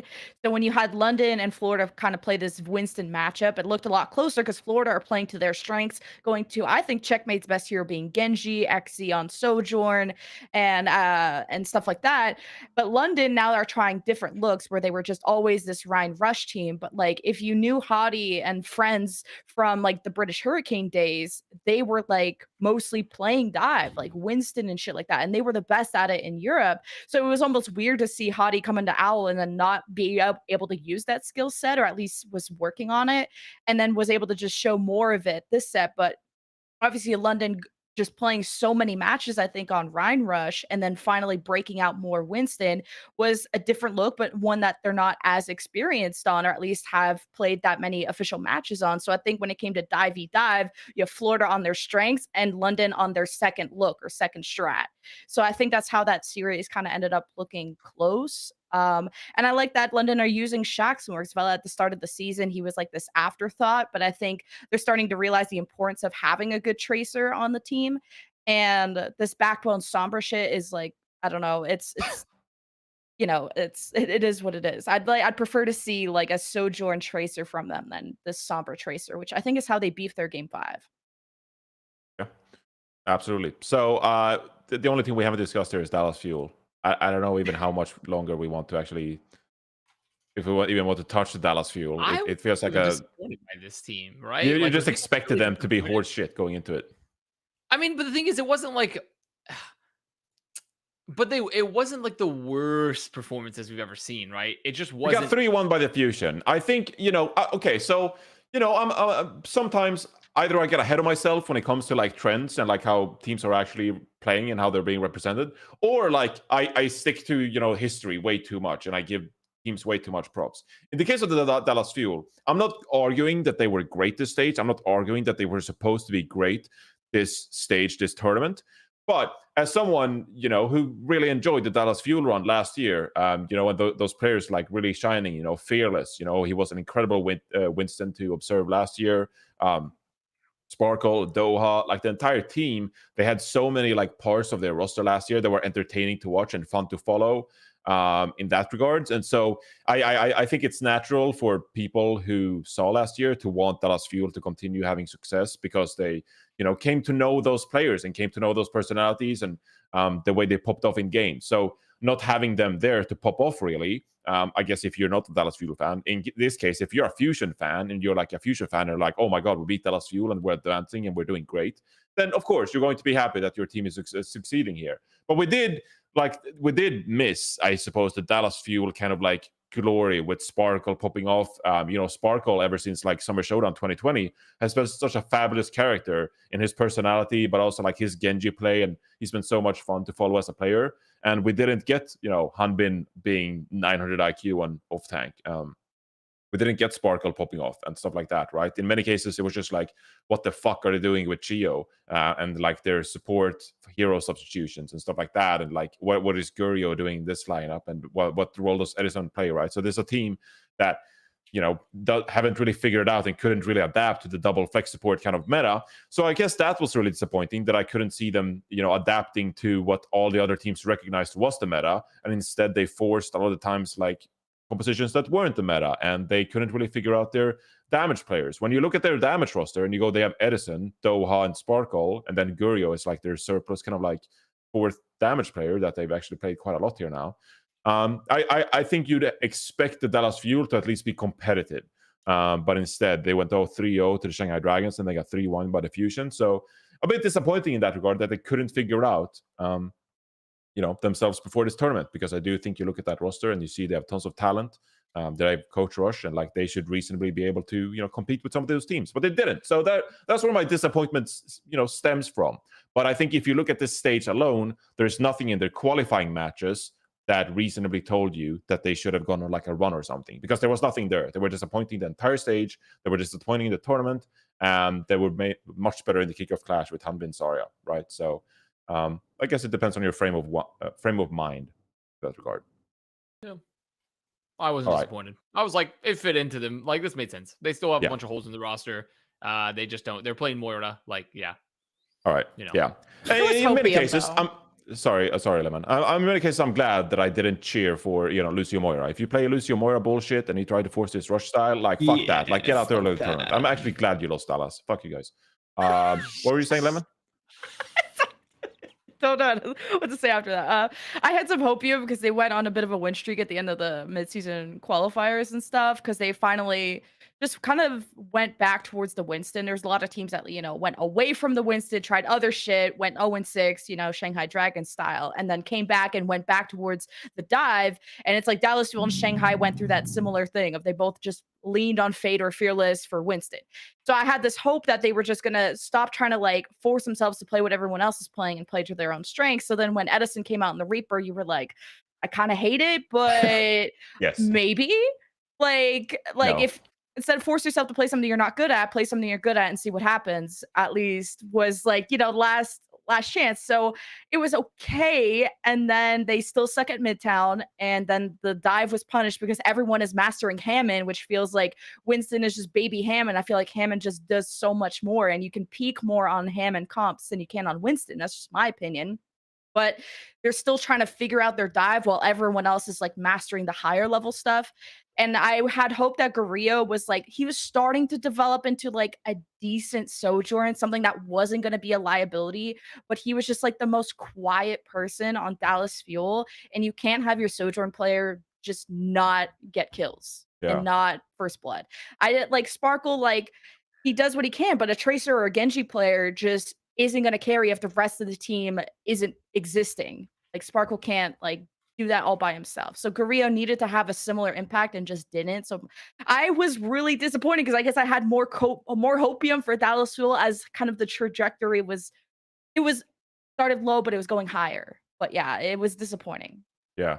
I mean, you just needed a good Sojourn player in this tournament. That's all you needed was a good Sojourn player. If you don't have a good Sojourn player, you're just going to lose because Sojourn's just that strong of a character right now and that much powerful potential. If you're lagging behind, like we look at the Hangzhou Spark, they're shy on Sojourn, just carry some of the games like solo. If you don't have that, which the Dallas Fuel currently don't, then you're not going to do well. So yeah, I was like a little bit shocked, but then at the same time, like not really, because they haven't really shown the proficiency to play Sojourn against some of the best ones in the world right now. So, or the best ones in the league right now. So, yeah. Yeah, I thought going into the season that Guerrillo had the individual and mechanical skill set to maybe develop into a bit of a star player kind of figure, like a primary kind of damage player that you could invest resources in going into the season. But my biggest complaint about him in the kickoff clash was that he was a bit too passive. Like he was too withdrawn, took too long on Widowmaker to find picks, for example. Didn't take the appropriate aggressive angles. And I think you saw at the end of this tournament that if you were like a Sojourn player, you really kind of have to like take charge and like slide in at points and like really get value from your overclock. Like you don't have to be shy, just like sliding in with nano boost and rally and armor packs.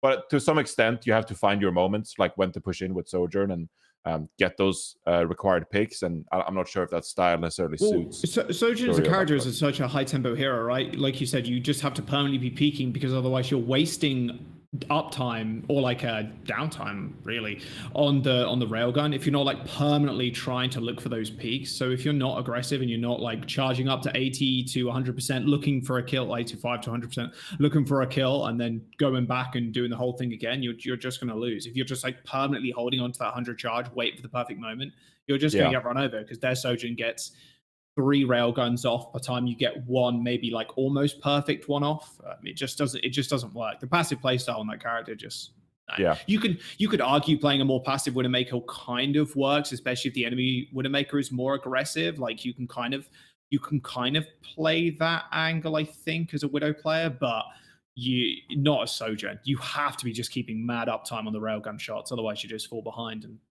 I think at the start of the stage we had a Kai interview.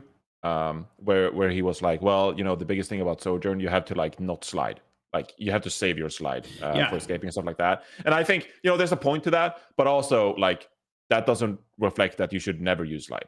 No, I think the way he's phrasing that though is like you go in, you look and peek with 100 charge, and then you just slide away or like potentially just walk away. It's just a get out of jail free. I think he's saying it. You got to use it defensively, but you can use it with your charged up shot, you know, to be take an aggressive angle that you shouldn't be in and then just get out of jail free, you know? Yeah. All right. So our next topic was going to be what team impressed you the most, but I feel like we kind of already like praised a lot of teams around the league. I don't know if anyone else has like any team that we haven't really discussed about so far, but I feel like in general, we're all very impressed by the Fusion, you know, compared to them going into the tournament. Atlanta Reign, I guess you could, you know, say that they were impressive for a lower bracket run. But I feel like we kind of addressed that topic, like what teams we've been impressed by, unless anyone have any additional thoughts. Yeah, so, I mean, it's pretty... Yeah. You know who's exactly what I expect them to be, though? Houston Outlaws. Houston Outlaws is exactly what I expected for them. Team that has no flexibility and has one thing they can do. And that was that. Yeah. And there you go. I think that's kind of like the Midseason Madness recap. So we're actually going to do like some mid-season awards. The community has been frothing at the mouth, just like wanting to claim who's the MVP and who's the Rookie of the Year and all that good stuff. And but it's actually a pretty good been some pretty good takes out there. So we'll get to that a bit later. Now we're going to take a quick 3-minute break. And usually Kurt would talk over this 3-minute break, but he's feeling under the weather. So just send love to Kurt. Give us 3 minutes, and we'll be right back here. And we'll talk about our mid-season awards. And you won't want to miss that. So stay tuned. And we can talk still. We can still technically talk. Can you still talk? I don't actually know if you can talk. Yeah, you should be able to talk over this. But I won't be talking because I'm going to pee. Same. BRB. BRB.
I'm back. I also just got back and I definitely just heard someone flush their toilet. I definitely heard someone flush the toilet. Don't know who it was. That might have been mine.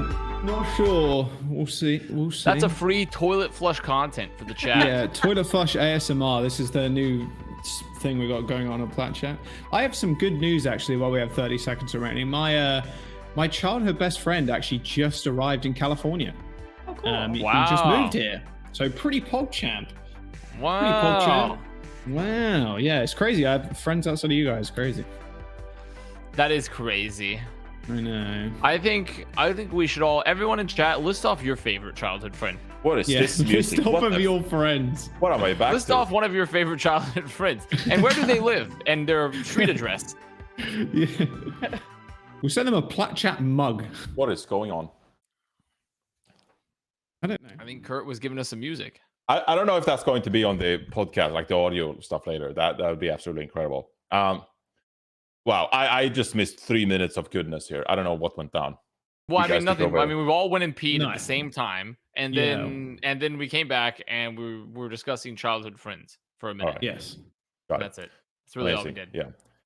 It was super hot in my room, so I took off my hoodie, and fans are going to notice the Dallas Fuel hoodie. And all I'll say is, it has nothing to it has nothing to do with my rant earlier. Okay, if teams, plenty of teams send me merch. If you send me good merch, I'll wear it. Okay, and Dallas Fuel actually make good merch compared to a lot of other esports brands. So they send me free good shit that's very wearable. So that's the only reason I'm wearing it. Okay, it's not because I like you, Dallas Fuel. It's just because this particular I think you should be ejected off of the podcast and the league for being biased, Johnny. Oh, I agree. Fuck those guys. You can't wear merch. This entire episode, you've been undermining me, Jaws, trying to acquire this hosting job.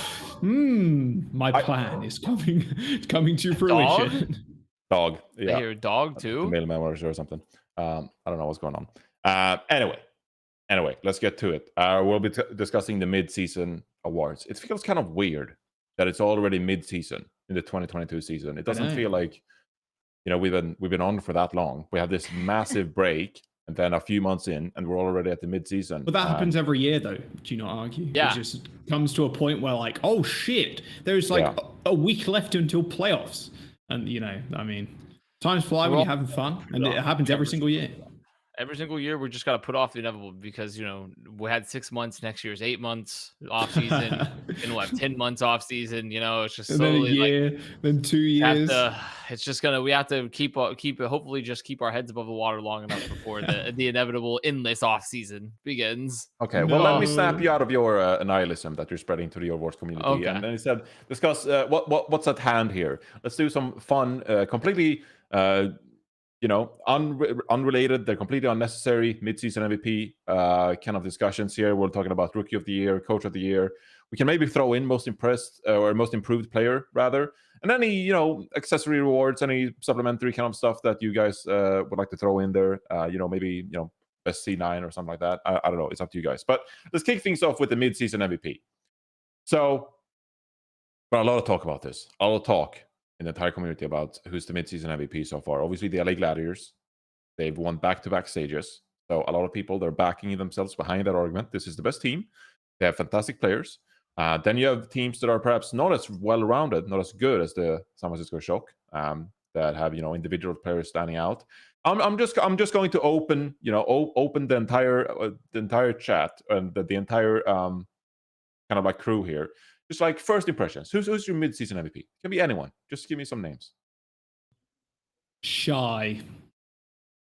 Because dude fucks and he carries too. Like, that guy getting 65+% of the team's final blows, getting like 70% damage sometimes. No, I'm not sure. I did not expect Shy. Well, look, they did end up losing. It is what it is. But like Shy, I think definitely needs a fucking shout out. Like that guy had 80+% railgun accuracy some games. Like, dude's an absolute machine. The human imperative like requires us to eat and requires us to drink water. Shy and have emotions. Shy has none of that. He is just a cyborg created to play Overwatch and aim real good. And he definitely was. If the spark went a lot deeper, dude, people would have seen a whole new level of Shy, I'm sure. But I'm not sure he can be classified as MVP because he didn't win. But I think he definitely deserves a shout out for his performance this tournament. Sure. I don't think awards have to be given to winning teams necessarily. True, it's just easier but, to it's more like he didn't make it as far as like some other teams is more. Sure. But I mean, Shy is probably the most definitive individual example of a potential MVP, right? It's like how Lee was for Chengdu, even though they didn't win everything, right? Yeah. It's like, I don't think that's like completely unfair. Like, I think we've sort of got away from that mindset. It's just harder to see with other roles. Is the biggest problem. Is like DPS are almost exclusively the ones that are able to make that category because they have so much impact. Mine, I think, after debating, my MVP is Reiner. Good debate. Okay, that's interesting. Well, what's your argument for Reiner here then? Argument he is the most complete tank player in the league, next to maybe Smurf.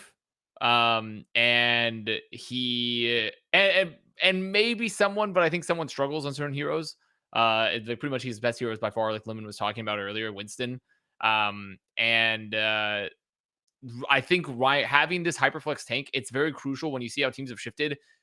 It's how you make sure your team is well-rounded. And it's something we were hypothesizing before this season began in Overwatch 2, is that a hyperflex tank is almost mandatory to have, because I just think it limits you. Like, great, you can have really good tank rotation still. Like, for example, I think the fuel tank rotation still really good. I think the shock tank rotation still really good. But overall, I think having one tank player that you can play consistently and be able to change the breadth of your strategies and change up your tempo with, and not knowing when you head into a map like, oh, this is what you're going to play, it's so crucial. It's so crucial for synergy. It's so crucial for your strats, for your map picks. And Reiner also, on top of all those things of being the hyperflex tank player, he is incredibly good on all the tanks too. He's so good on all the tanks, which is just like, it's pivotal. It's just pivotal. It's something that it's why I think this would be the year out of all the years where you can make the argument that a tank player should be an MVP. Because the tank changes the very fundamental of your team strategy and dynamics in this game. And like having a hyperflex tank player is so crucial, I think, for all teams at this point. And you have one that can do it and can play it well on every single hero. That's pretty unheard of, honestly. That's like a very much like a singular talent. And so I think Reiner is, for me at least, the MVP candidate because of just how crucial he is to Glads. Yeah, I mean, they also limit him to the heroes that he looks the best at. I'm not going to say that he's like hyperflex. You're not going to see Reiner on like Zarya. You're not going to see him on even like Wrecking Ball. I don't think we've seen him play Wrecking Ball. Sure, but like we could, but the thing, we've seen Wrecking Ball. We've definitely seen it. Yeah, but limited. I think it's been limited. Yeah. Sure, but we've seen Winston, Doom, Rein, Ball from him so far, and Hog. And his Hog is pretty good. His Hog is good. His Hog is good. It is. His Hog's good. Like, it's just hard when you also have a caliber of off-tank player like Space, right? Where like certain maps you were going to probably play Space on Sigma and maybe sometimes Zarya, right? But like based off his Contenders experience and from what I've seen, I think he is a hyperflex tank. I think he's like someone that you can feel comfortable if you need to. You can put him on everything. And he's so flexible enough that where you don't really have to adjust your strategies too much, except from like maybe one map, literally a single map where they play Space, right?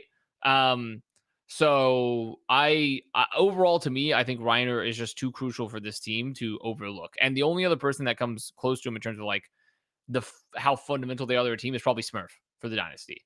Smurf! Oh my god! You came out fucking guns a-blazing, you folks. I can't believe this. Jaws come out with Shy as his I didn't say Smurf is MVP. I'm saying Reiner's MVP, but and then you come out with Reiner and Smurf. I'm just like... these guys weren't even on my fucking radar. They're like submarines. How the fuck are they not on your radar? What radar are you using, man? Do you put a piece of tinfoil onto a copper wire? What radar do you got? Like, how is Reiner like not in the conversation? Well, I mean, he was definitely going to be in my Rookie of the Year conversation, but you know, I was perhaps thinking about players like Kevster. I mean, Proper. I definitely was a bit more damage oriented. I like to believe. I know you were going to talk about Proper at some point. I know you were 100% going to talk about Proper. I knew that much. But the thing is, there's other categories to do for Proper and stuff like that than just MVP. So. And not Reiner. Yeah, but I mean, I think at the end of the day, they're slightly different, right? The best rookie isn't necessarily the team's most valuable player. Okay. So let me try and break down. Like, I feel like we have a bunch of different interpretations of MVP first off, and I've actually had this issue with that as well, because I will agree that there's an MVP interpretation like of Jaws of who is someone who is the best performing player, and Shy hitting 5K, accuracy, all that, highest performing player. Do you go for someone who's a hyperflex meta-proof player, where I would say in the tank role might be Smurf? That's a meta-proof player, and that might be a like if you had $1 million to sign any tank player that could bring you through any meta, you go with Smurf. Now, Kevster was like if a hyperflex DPS MVP, so then you would go with Kevster. But now, what's more important? Is it DPS being hyperflex or is it tank being hyperflex? And it all depends on, do you build your identity around the tank flexibility or the DPS flexibility, where you're maybe leaning more towards tank? And then I agree with Reinforce or Johnny. So I've had so many different MVPs because I agree that Reiner and Proper should be more in the rookie thing. And then next year they could go for MVP and it'll be the double accolade. It'll be sick. Although MVPs should be to the players that are already in the league. So I would have Kevster as hyperflex DPS, Smurf as hyperflex tank, Shy as highest performing. And when I think of another interpretation of MVP, I think of who is a player that completely turns a team around. Who is the standout, most valuable person? I'm not talking about someone who looks good on an already good team, but who is someone who stands out and makes the team at the place that it is. And then I look at someone like Kai on Atlanta Reign. I don't think Atlanta Reign would be in the top 4 spot without Kai. Ooh. So it's like there's so many different definitions of MVP and so many players you can nominate just based on what you think is the most valuable thing in a player. Yeah. I think just pick your interpretation, right? Are we just going to pick our interpretation and run with it? Yeah, I don't think there's anything wrong with it. We're not codifying, right? No, okay, good. What I don't want this conversation to become is what is the actual definition of MVP, because that's just a messy, subjective discussion. It's a discussion. Yeah, it's as so an American, I don't believe in regulation, so I don't want you to regulate the MVP in any way. So just move on. So my definition is, I think my two most important principles in that regard is like, are you successful? Because I'm not going to give MVP to like some shitty team and some player who like looks good on a bad team. That's not who an MVP is for me. And also like another like reference that I use is like, would this team have been able to replicate the success they have with a different player? And I think at that point you iron it out to a few individuals who are like incredible at what they do, and are like indispensable to their team and the success that team is having. So in that way, I think Kai is a good shout. I think Proper is a good shout for the Shock, because like he's not like how many players in the league can you have put in Proper's position, and the San Francisco Shock would have had the similar amount of success that they, now do with Proper. Now, I would make the case that even though they have a great regular season record, we've already been through that debate that like regular season, you are playing some inferior teams, and it's all about, the tournaments. You want to win tournaments, and they got second so far in the midseason madness. But in the case of like Proper, I would, like to see Shock replicate that kind of success in a tournament against some of the best teams, and Proper having the same level of impact for him to definitively be my front runner for MVP. So I sort of think you have to look at the Gladiators in that regard. And I think the Reiner argument is pretty strong. Like, how many tanks around the league can you put in Reiner's position? And you can have similar amounts of success with the Gladiators. Makes it a bit tricky with the Gladiators because they're such a well-rounded team that I think you could even like put in a few different tanks around the league and have like similar success. I'm not saying as good as Reiner because of how great he's been on Doomfist and Winston and stuff like that. But, that even goes for like Kevster to some degree. Like there might be like a few, like maybe a couple of damage players you could put in Kevster's position, and the Gladiators might sustain the same level of success to some kind of degree, right? I think you could even mention Chu. So they're like Gladiators because they won 2 tournaments. Obviously, like the most dominant team when it comes to MVP candidates. But I feel like Kevster is probably like my leader as of right now, because of how important he's been to the Gladiators. I think that damage players are of so utmost importance in Overwatch 2 in 5 versus 5. And Kevster is, a top 3 damage player around the league with Proper and probably plus someone else. So, I don't have a clear-cut candidate as of right now. I don't have like a definitive number 1. It is probably like a top 3 with Reiner, Kevster, Proper, and maybe someone else. But that's kind of like where I'm at in my principles. Sure, and I guess that's why, as a more of a meta point, that's why it makes it so interesting when we do like the things at the end of the year and who's your MVP, and it's kind of an aggregate of whoever votes X player or Y player or whatever, right? I think there are arguments for all those players, and I think Shy saying that fits a lot of those boxes too, Johnny, where it's like, who could you replace Shy and the team would find the same success? Like, especially in this tournament, his performances like busted people out of the water, I think. Yeah, I mean, I think Shy fits all the categories, right? In that. Yeah, sense. exactly. So like, Spark is a good team. No, but they haven't been successful. I'm not going to give them that. I'm sorry. I'm not giving Hangzhou Spark that. But like, we're getting into like the definitions. We're getting into the definitions of MVP again, right? Like, sure, it's player, not team. Yeah. Okay. All right. So I guess you could say that the performances he had in the midseason madness tournament were some of the most insane. It was probably the most insane individual performances we've ever seen in the Overwatch League. That shit was like better than Jonak. I'm not even kidding. No cap. Oh like, yeah, 100%. 65% final blows on like repeatedly, like 60% plus percent final blows for his team. That's unheard of. That's unbelievable. Yeah. And we can't just better than a deadlift, 80% plus accuracy. And we can't treat it. That's what's like a normal result of the meta. Shy was the only one who could do it the entire tournament consistently. Well, that leaves one more though. All right, or 2. That doesn't leave. Don't we? Who else hasn't besides Lemon? Johnny, you yours? Yeah, I did. Kevster, Reiner, and Proper. I'll just say right after that, I agree with the Kevster thing because I was kind of leaning like, who do I want more? Just a meta-proof tank or meta-proof DPS? And then I'm like leaning, well, I'd rather have like an all-star like DPS player with an above-average tank than an all-star tank with above-average DPS. Just it feels like a DPS-centric meta, especially in the 5v5. So I'm just leaning towards Kevster because it's between Kevster and Smurf for me, and I feel like Kevster's just always been good and never been the problem. And I think you could slot him into, if I had $1 million to make a team, Kevster would be my first signing. So I'm gonna go with Kevster too. There is one name we've left out of this debate, and he was mentioned a ton after the kickoff clash because this was supposed to be quote unquote his year. We haven't mentioned Profit at all, and a lot of it stems from the discussion we had earlier with Soul Dynasty. Massive letdown in the midseason madness, went out in the very first round. Is there any way, could you see any way in which Profit sort of like re-injects himself into this conversation after the summer showdown and, the Countdown Cup? Does Profit still have a chance to turn things around and make this his year? Yeah, we're only halfway through the year, definitely. I mean, and he had incredibly he still had a good first 2 stages. His tournament was just kind of meh. We're only halfway through the year. I kind of think you can count that out just yet. Like, yeah. So yeah, there's just no way. we'll wait till playoffs, and then if he actually just hits him with one, then yeah, good. Maybe. But I mean, there's an argument to be made that depending on how Fitz and Stalker perform, they could have a better overall year than Profit. Sure, still. Fitz is also Stalker just are fucking nuts. They are fucking really, really good. So it's hard, and there are other people competing for that for like very, critical roles like Smurf, right? So like, there's a lot of good players, but still lots of the year. But I'm sticking with my Reiner.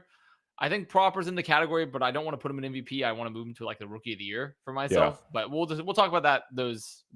Yeah. To wrap things up, and to once more just step on the meta conversation. I might add, come the MVP nomination stuff, I might add some kind of clutch factor into it as well, because I think there are just a few handful of players that just really show up when it really matters, like still in the finals. And that's why I rate Profit higher than Fitz and Stalker at times, because Profit, you can't forget the incredible clutch performances he had in the Kickoff Clash, like that Ilios performance against the Dragons and stuff like that. That there's a few players that just can do that stuff repeatedly, and I can't tell you enough how difficult it is to just carry and clutch out when it really matters like that. So we'll see what happens. But I felt like we had a good amount of different MVP nominations there, so it's still a wide open kind of race depending on your definition of MVP. And good in a way that we're not just sticking to one or two candidates that are the two front runners. It's wide open for this year, it feels like. So that's great. Moving on then to Rookie of the Year. And I feel like here, though, we have two candidates. We've already hit on them. It's Reiner and Proper. Are these really our only two kind of candidates in this debate? I don't think so at all. I think Alpha E is in the contention. Okay, good shout. I think Alpha E... Vindimes are pretty good. Yeah, I think Alpha E was really good in the Kickoff Clash. Yeah, Vindimes was really good, so I don't think it's unfair to throw him the... I mean, I'm going to say another one from Atlanta Reign, Ultraviolet. Yeah. I think Ultraviolet... But do you guys not feel like these are a bit of a stretch compared to Proper and Reiner? Compared to Proper, Reiner, and I am still going to throw Alpha E in the conversation, though. I think Alpha E deserves to be... I think the Spark TPS line is fucking transcendent. It's so good. The Spark... Those are two... If you remove Alpha E and Shy from the Spark, that team does team. You can get some good DPS players, but you can't replace Alfie and Shy right now. So I do truly believe that Alfie should be in the Rookie of the Year conversation. Am I going to pick him? Not necessarily, but they definitely deserve to be in it. But yeah, sure. I think it should be the top three should be Proper, Reiner, Alfie, in my opinion. So I can agree with that. All right, there you have it. I think it's still like I said, a bit of a wide open race. Reiner, he has the titles right now, 2 consecutive titles, and Proper, he's still working at it. 2nd place in the Midseason Madness.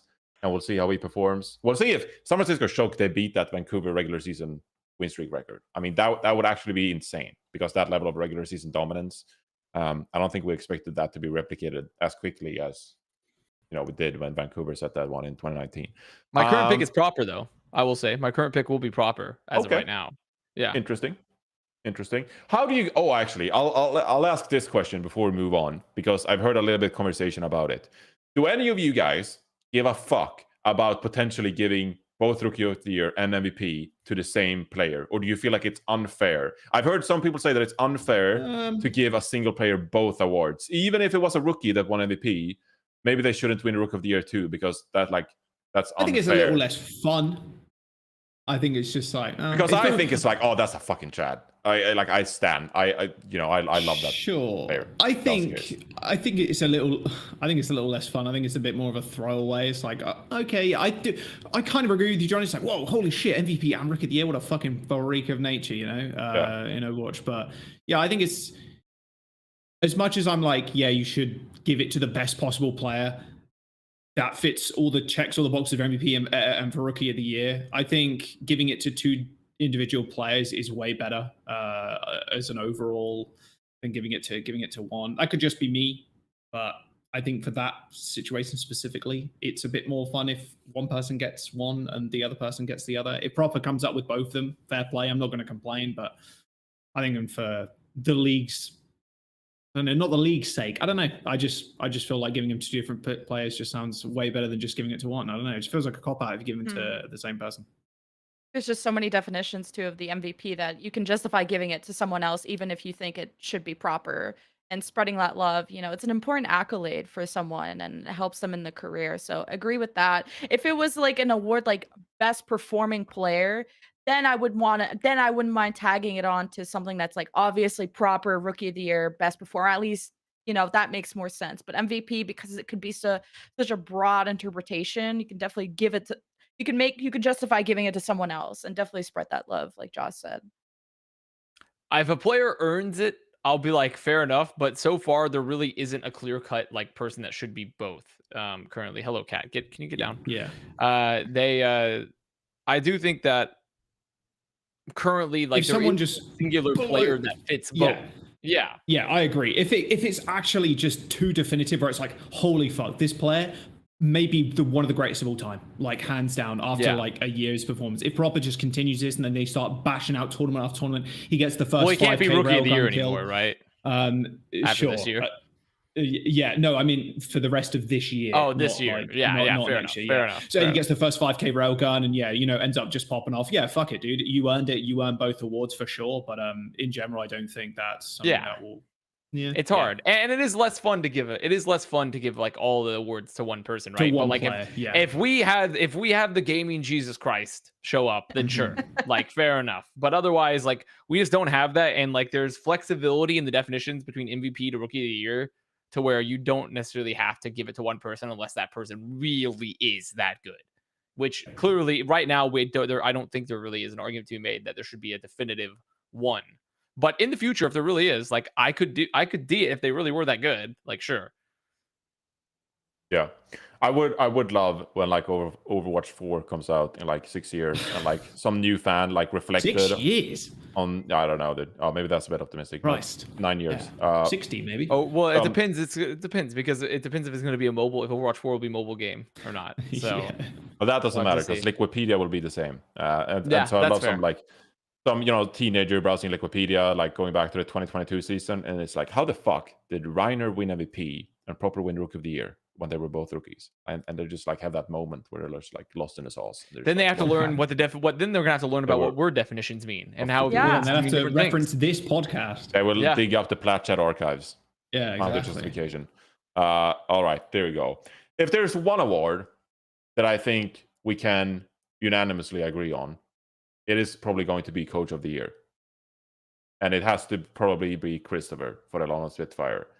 There is, going into the preseason, no one believed in this team. I think I was their biggest supporter going into the preseason, and I put them 19th. So that tells you about how much people were rating this team. Jesus. Actually, it might have been 18. It might have been 18 behind Guangzhou and Vancouver. But regardless, no one expected them to be this good this year. And I think you have to give a lot of props to Christfer in that regard. Is there anyone else who steps on, onto the stage here, or is it all Christopher's as of this moment? I mean, the Glad's coaching staff can't be overlooked. I think, I'd say like Smash, Unter, Face, like obviously. You can only give it to one, mind you. And it'd probably be the head coach. Right? Yeah, sure. And that's the problem here too, is that like you have to give it to the head coach, even though Unter's been the face of everything. But like you would assume then but I don't really know what Face is like. It's really tough to like, because I know more about Unter than I do Face, right?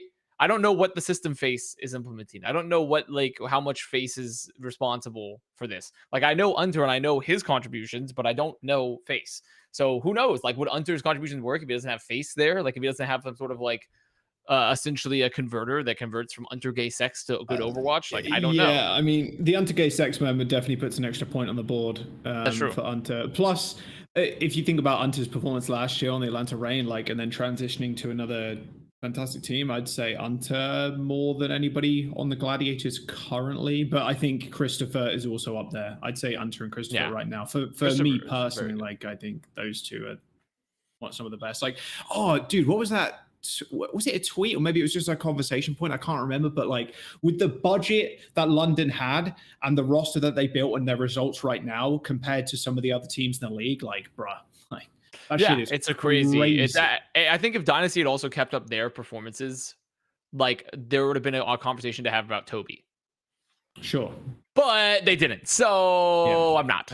So I'm not going to do that. So the clear top two, I think, are Christopher and Glads. Myself. I don't know if Lemon has an alternate opinion.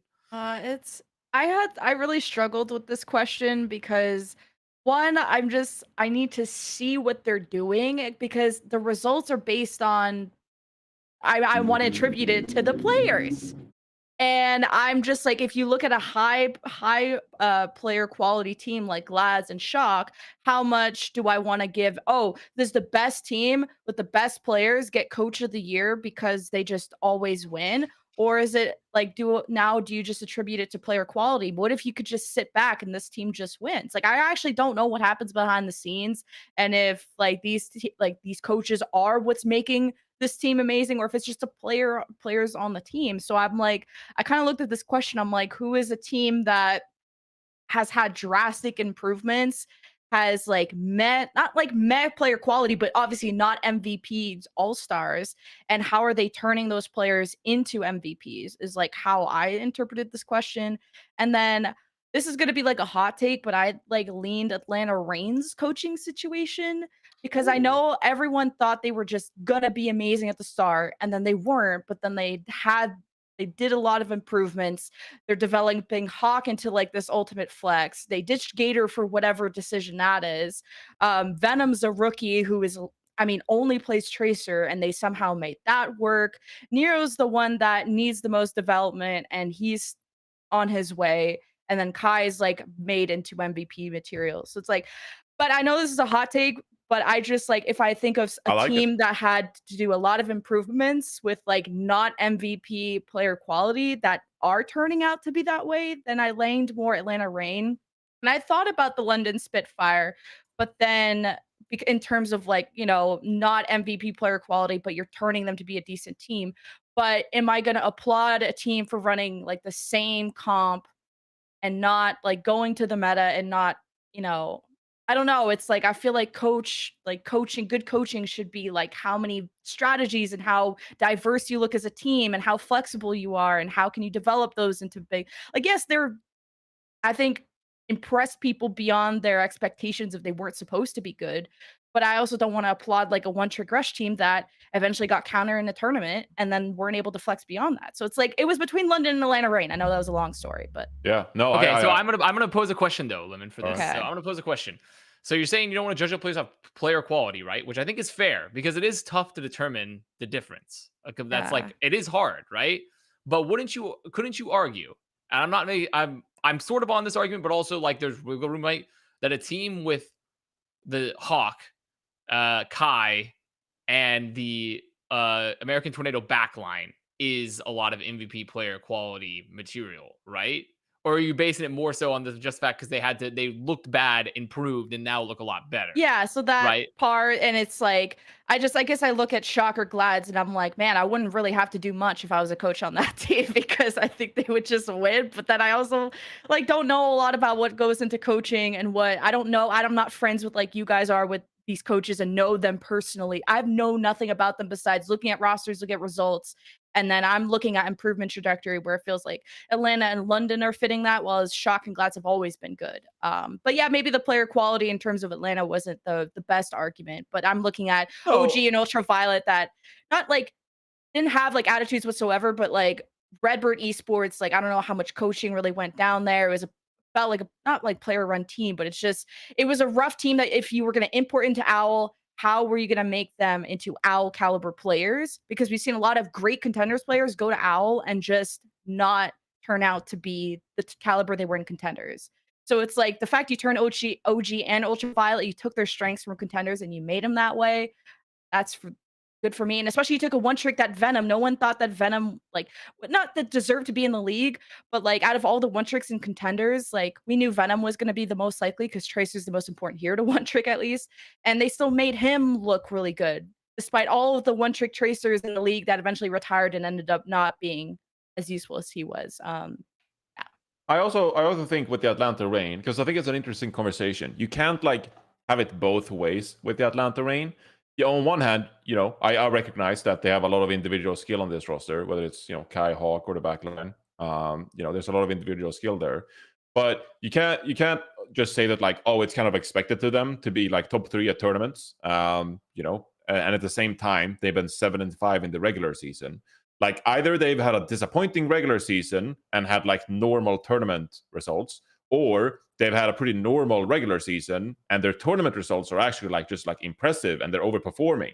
And I tend to, you know, agree with that. I think that 7-5 is a pretty respectable like Atlanta Reign record, in my opinion, you know, based on the player caliber and stuff like that. And their top 3 tournament performances are actually like them overachieving. And I think that is when, you know, the coaching and the team environment card kind of comes in, where I think that, you know, the environment they've kind of, you know, established in Atlanta Reign, that is massively benefiting them in the tournaments. And so I think you have to give credit to the coaching staff and the management, even though you have a lot of individual skilled players on the Atlanta Reign team. So I completely buy the Atlanta Reign coaching card. I think there's a lot that goes into coaching besides just like, you know, compositional swaps, and that's where, you know, the Gladiators coaching comes in very handy because they have the perfect swaps all the time.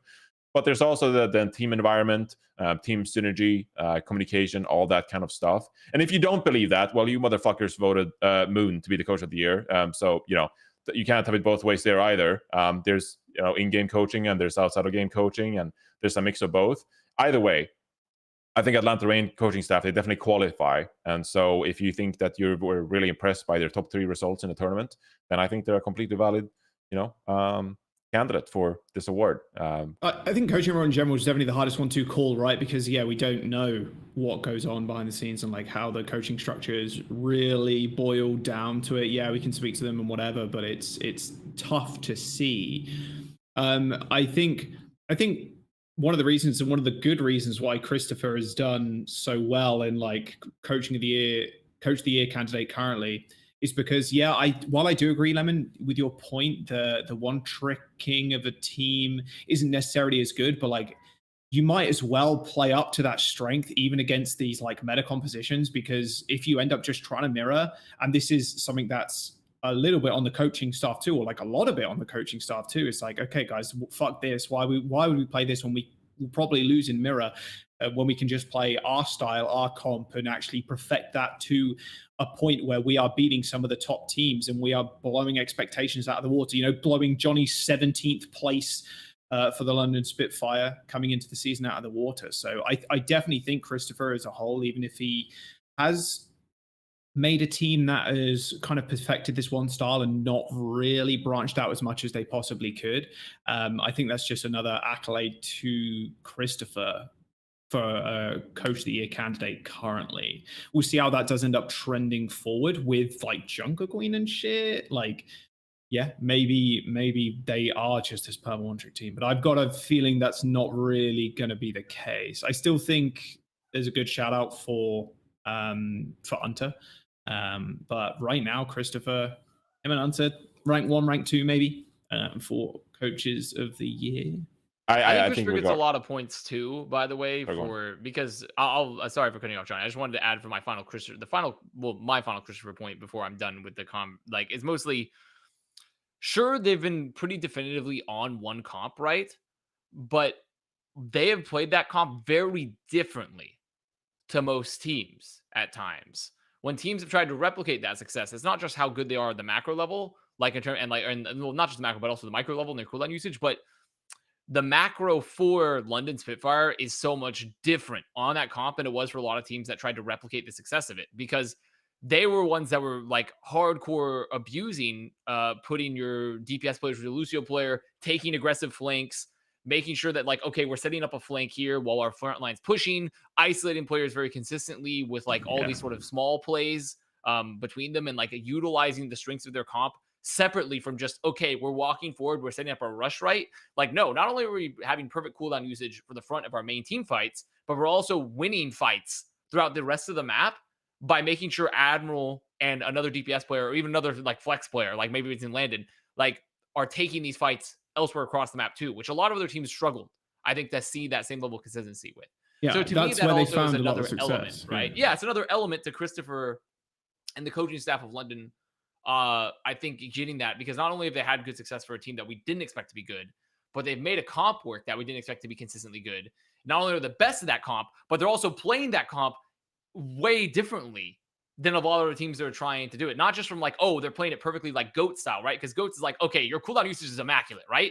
But they're not just doing that. They're taking the comp and changing the way that you play it on the map, which I think to me highlights a different level of like, okay, look at our macro gameplay.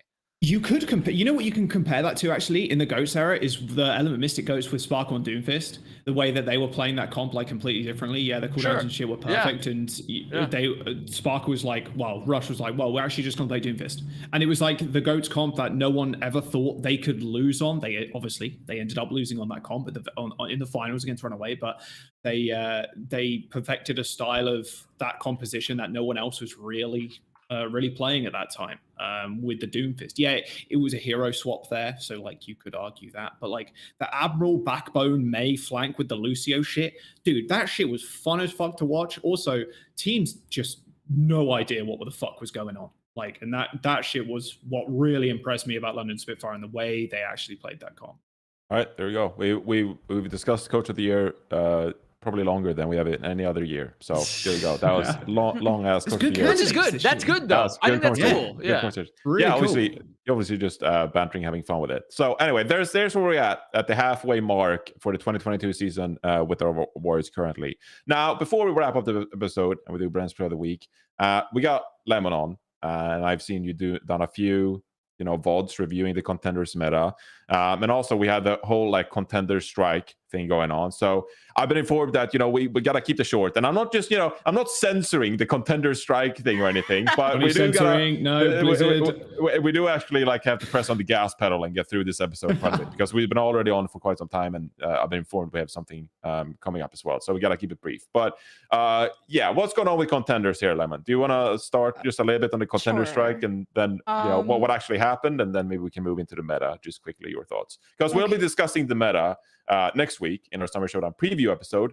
But I've seen you done some VOD reviews and you've been analyzing the meta, so I just wanted your quick thoughts on it as well. Yeah, by the way, this is all on Liquid. If you actually go to the Contenders Wikipedia, they have a whole section actually explaining the controversy and the stripe that happened.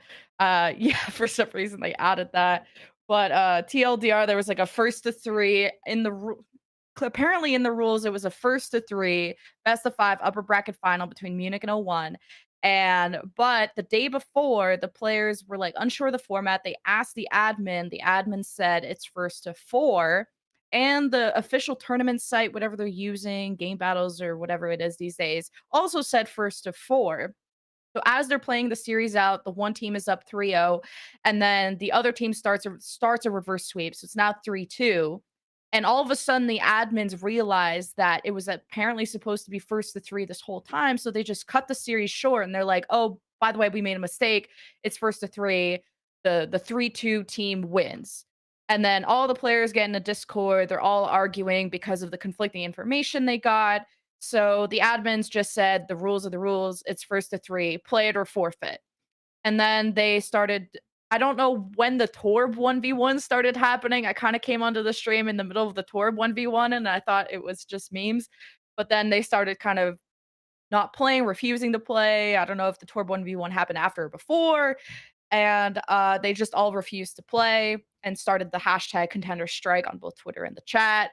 And then they couldn't come to a resolution, so they ended the broadcast, and then with enough traction, they turned it in. They allowed them to continue the series to a 1st to 4 the next day, and it ended up 4-2. And then also this was on the European side of things. So then they started asking the North American teams to also not play their matches in like solidarity. But then the resolution of whatever happened between EU and NA, because EU stopped, and then NA was going to happen like hours later or some shit.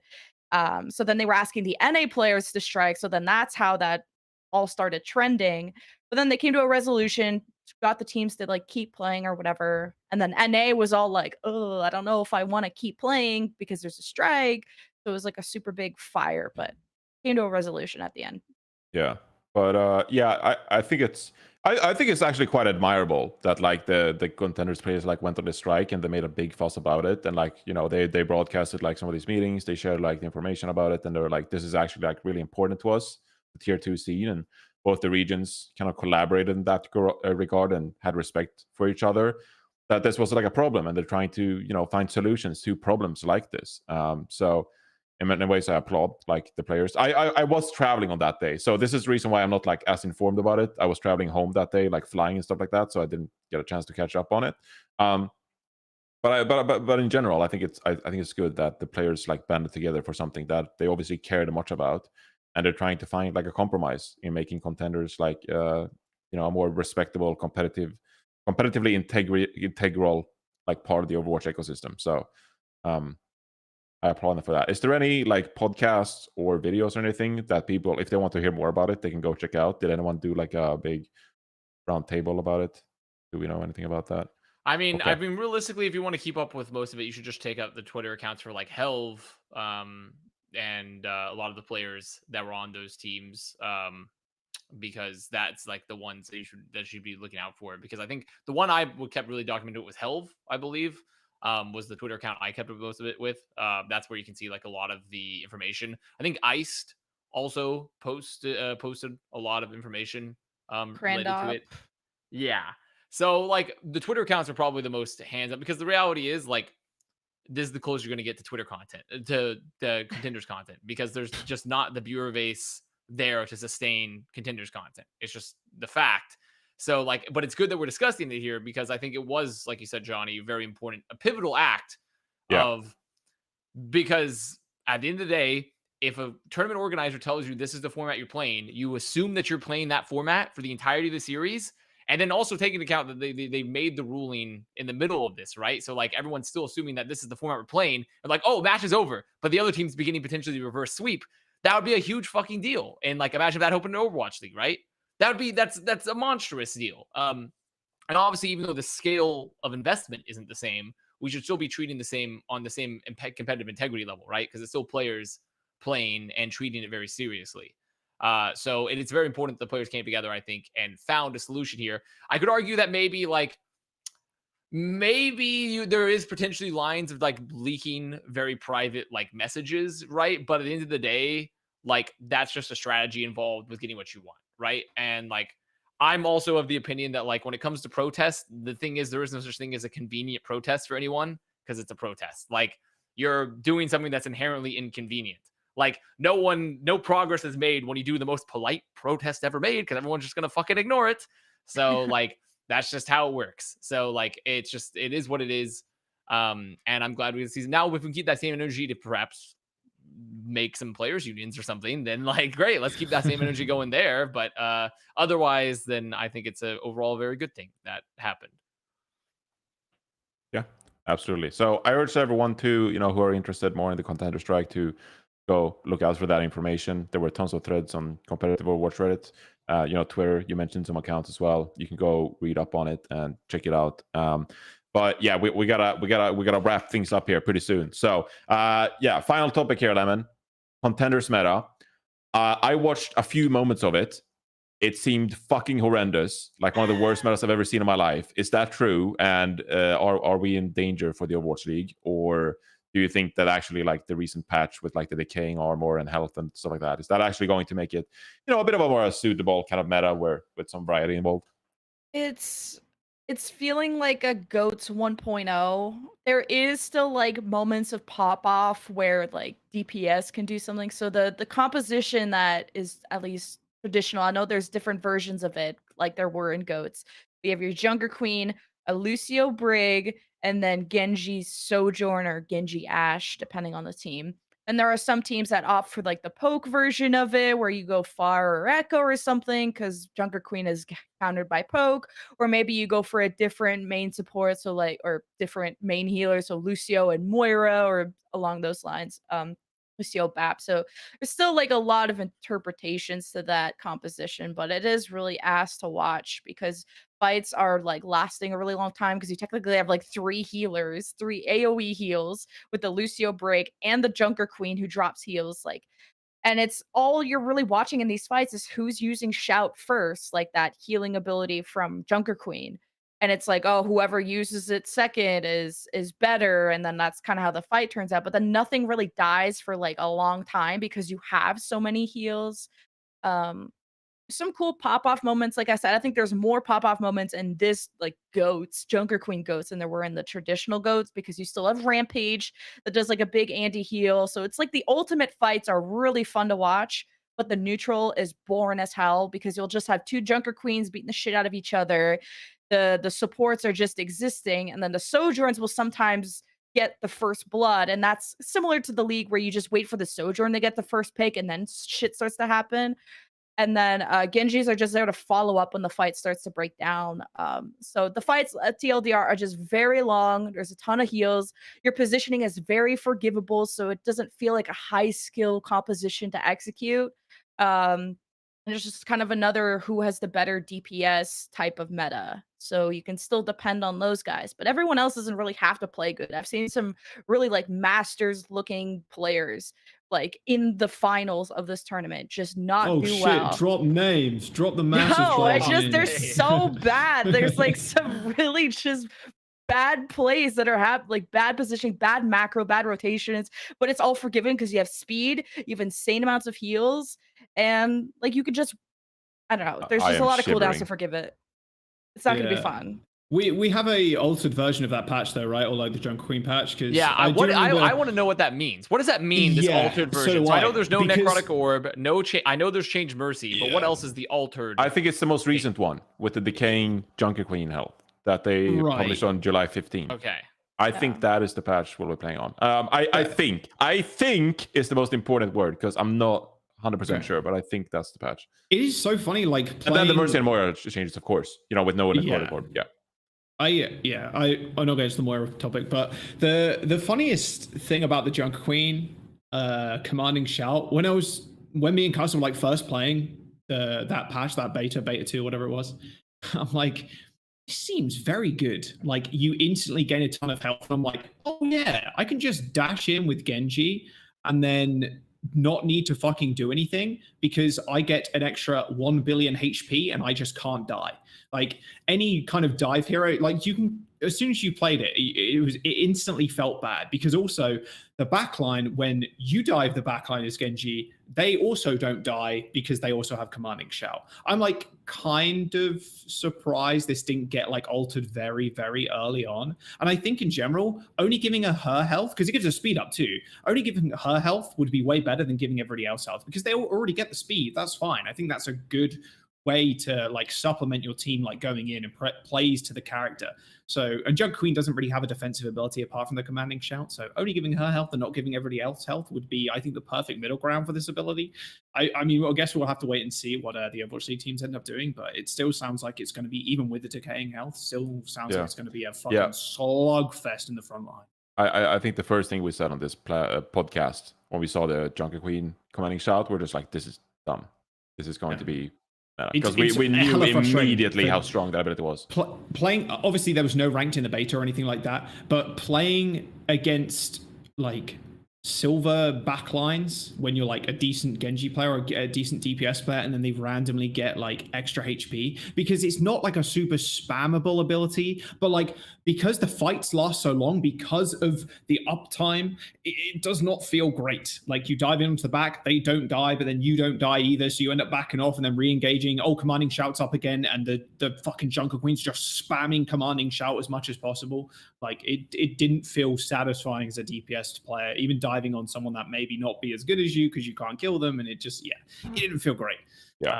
We'll see how it goes, but I'm not looking forward to it. If that's all it's going to be, is just kind of a big old slugfest. Maybe the decaying health is the thing that's going to tip over the edge, but I was talking to the casters from Contenders because they just obviously have looked at the comp way more, because there's this whole debate right now of just like, is this going to be meta in Overwatch League? And I know we're getting on a different patch because Contenders is playing on the not nerfed patch, so that makes a big difference.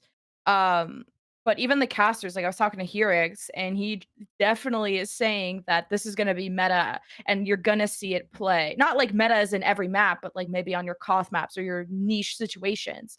It just sounds in a vacuum so like counterable. Like I played like a whole bunch of JunkerQueen and she just gets wrecked by like anyone who brawls, like Zarya, Reiner. You just get the shit beat out of you. If you get hacked constantly by Sombra, it's just she needs a lot of resources. She needs a comp to be built around her. And I just don't know a team in the league besides maybe London that even have the playstyle to match this composition, that are going to just completely change what they're doing and to pick up JunkerQueen and all the pieces that have to go around her, which is absolutely a Lucio is needed. And then everything else you can kind of argue can change. Maybe a Brig, maybe an Ana, stuff like that. So I just don't know if the league are going to even want to pivot. Even if this JunkerQueen is strong or this comp is strong, do they want to change everything that has worked for them so far to go to this comp? Just depends on even with the King Health commanding shout still sounds too good. But yeah, I'm really commanding shout is very, very strong. I mean, it really, I think the thing is like we said, a lot of this copium. I think we had a lot of this. Remember when goats first happened? Of like this, there's no DPS. That way you just shoot them. You know, like so, like. But I mean, I think that comp is very different than this comp, right? Not the same comp, so they're not comparable. So it's a very true fact, like Lemon was saying, that like there probably are more counters to this comp. It's just at the end of the day, Overwatch trends towards what's most simple. And like really that's the thing for like most games, honestly. That's true for every esport title, is like what is generally the easiest to execute becomes meta, but it's especially true for Overwatch because of the design of the game. And so like if anything is the most replicatable, easy to execute, and overall baseline strong, then it generally ends up being relatively meta. And it requires people with the strongest wills, Thanos.gif, to like make some of those plays different and to like examine like some options. For example, like Shanghai of 2019, fucking like Fuel at points, right? Actually, probably the opposite of Fuel, because Fuel was kind of like the center of mini meta. Boston Uprising, Doomfist Sunbelt 2019. Don't forget. Sure, yeah, of course. Element Mystic, Boston Uprising. So yeah, I think overall though it's worrying, and a lot of people, I think I made a meme about it, and a lot of people got really mad at me. They were like, "Not everything's goats," and I'm like, "Well, first of all, you're assuming that we had the goat alignment chart. Remember that? Everyone remember the goats alignment chart that we discussed? Yep. The goats alignment chart. There's levels to goats, and goats is at this point almost an idea. It's an idea more so. It's transcended the comp than it is just an only one comp. But obviously, in general, I'm obviously not that fucking ooga booga. Of course, I understand it's not the goats comp, but the concept of like goats, of like the sustain and the ability to like isolate people and keep the fight going for a really long time remains true, because that's more so, that is the power of goats. The power of goats is all the cooldowns and the health you have. It is not that, like, obviously that comp plays into it, but like it's more so the idea, the abstraction of goats. Obviously, I know it's not. It is goats. So I don't know. I'm both worried and interested, because at the end of the day, based on what we've been doing for the patches and what the balance we've been doing, honestly, I'm okay if we have one stage of like, oh, this meta is like kind of shit, right? But I don't want more than one stage. Like that's the baseline thing here, which is why I prefer not to have it at all. Out of all seasons, not this season, because we've had enough of like not even being able to play the game. Look, but the thing is, it doesn't fucking matter. No one can play the game anyways. Like, how is anyone going to be turned off from the game? They can't play it. They're going to stop watching. People are just like, if you're watching Overwatch at this point, you're a dedicated fan. Like, I mean, we have to let go of the copium here. You're a dedicated fan. If you're watching Overwatch right now, you're dedicated. And one stage of a meta that's very different than some of the other stages have been is not going to turn off dedicated fans. Now, if it's longer than one stage, that's an issue. But like, I don't think there's much more going on. I'm more than happy with one stage of JunkerQueen, even if she is kind of busted, because it's the same fucking shit as Soldier. Did I want to see another round of Nano Tac Visor, him just standing AFK while he mows down 4 people? Not really. Was it cool to begin with? Yeah, it was pretty sweet. I liked it. We haven't seen Soldier in a long fucking time. I think JunkerQueen being brand new as well is very exciting in general. Is it going to be maybe a little bit of a ball ache? Yeah, probably. But then it's, again, also going to be pretty fun. Like, we have not seen JunkerQueen yet in Overwatch League. And like you said, Lemon, maybe there are counters and whatnot, but the game straying towards more of like the simplistic stuff, which was what Avast was talking about, I think is what JunkerQueen is right now. It's a lot easier to kind of press shift and set up an engagement off of the commanding shout and having all that health than it is to counter that and like have to save abilities for that and then setting up in a way that you can't get rushed down and shit. It will always stray towards the more simple stuff, and I think JunkerQueen fits in that slot quite well. Speed, ooga booga kind of rush. We'll see. The ult is fucking sick, I will say. It's very cool and it's very fun to use, and if you hit a big one, it looks cool on camera. So all right. Well, either I'm being too much of a doomer about this composition, or people have great clips from Avast and Jaws and saying, "Yeah, I'm all for it," and then week 3 we're just like For one stage, slamming our heads If into the it's wall. 2 stages, then We'll yeah, see. we complain. It's to be determined. letters to the We'll have to higher-ups. see. But that's going to have to do it for this episode of Plat Chat. Now we are going to do Bren's Player of the Week. And we'll do a bit of a democracy here. So I'm open to nominations. Usually it's the host who determines. I have one nomination. And I will ask Kurt to obviously pull it up. It's going to be Bren. Bren Esports. Bren Esports Bren is my nomination. Oh, yeah. For Okay. Bren's Player of the Week. Wait, I mean, this story. You did see the news, right?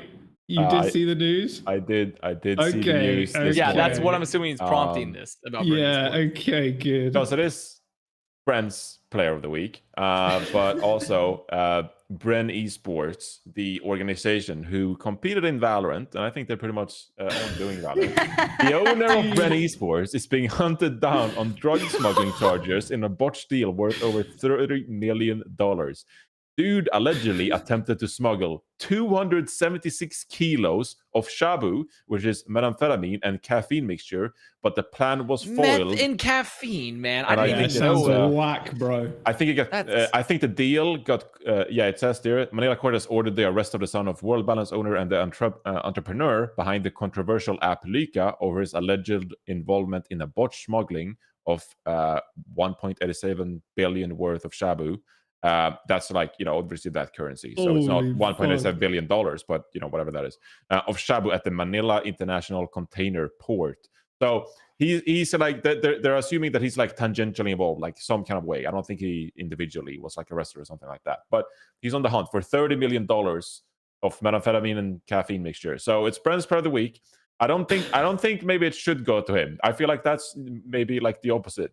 Brent tweeted out, "I'm moving to Panama." I didn't see this. Now, actually. isn't like hot pot shabu? So if you have 2 shabus, they're simply saying I'm just having a huge methamphetamine caffeine mixture with hot pot, or I'm assuming they're 2 shabu is just a different word. words. I think shabu I'm is just a assuming word in Japanese that means. Okay, so it's just something else. so it's just different languages here colliding. Yeah, I think shabu actually, like, it's not a food or anything. Like it's an actual word. Let me see if I can. Well, that's interesting. So we're voting for the Bren Is that Esports actually owner. Bren's Player of I the don't know. Week? No, that's just my candidate of mine. Do I have another nominees? I do have a candidate, yes. Victor Visco, who it wasn't like super recently, but he has been the first man or like first human being on Earth to dive to the very bottom of every single ocean, like touching down in the Mariana Trench. Indian Ocean. That's a cool Player of the Week. Why is that not what true? Do you mean that's not true? All of the Aren't there oceans. like ocean on like the coast of Japan that are like so deep you can't even fucking see? There is the link, Kurt. There is the link. Here's the Jaws he's got the docks. I'm pretty sure there are like parts of the ocean. Funded expedition to dive to the deepest points of all of the oceans. Wow, he looks like a pirate. He is, he's an naval captain, I believe, and he a stupid amount of money that he put forward. I think it was like 30 million or something of his own money. But 36,000 feet. It was. There's a documentary on it where he dives to all of the deepest parts of the oceans. It's really fucking cool. It's really cool. And he went to the Challenger deep in the Pacific Ocean, and there's the pictures, very epic.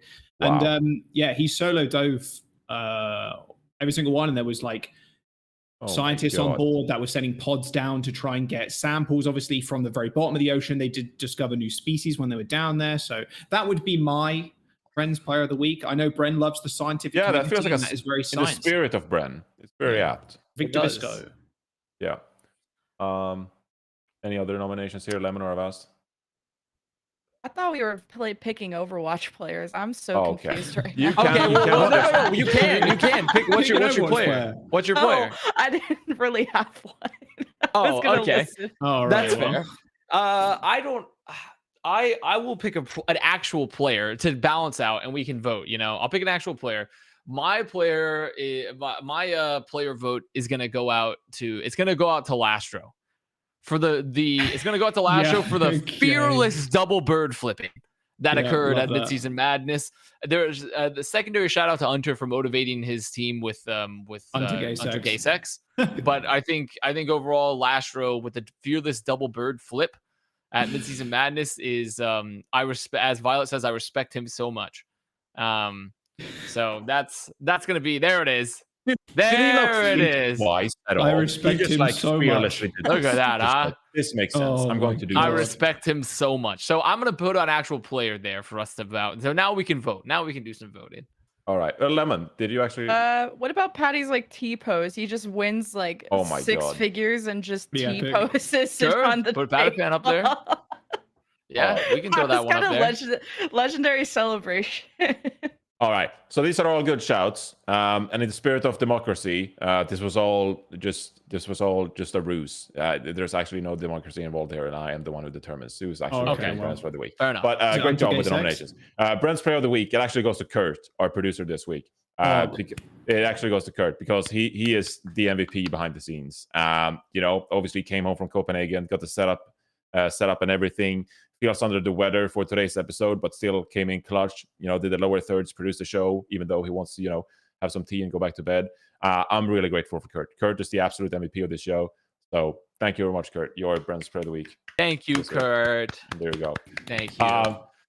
Thank you for being on, Lemon. Avast and Jaws. Thanks for having me. Yeah, I'm sure we'll have all of you guys back at some point. If nothing else, we'll do the Summer Showdown preview next week. We'll do match predictions. We'll talk about the meta, strength of schedules, everything involved with the Summer Showdown. So that's next week here on the Plat Chat Overwatch channel. We're back, so definitely be sure to stay tuned. But yeah, thank you for tuning in and listening to today's episode, and we'll see you guys next week.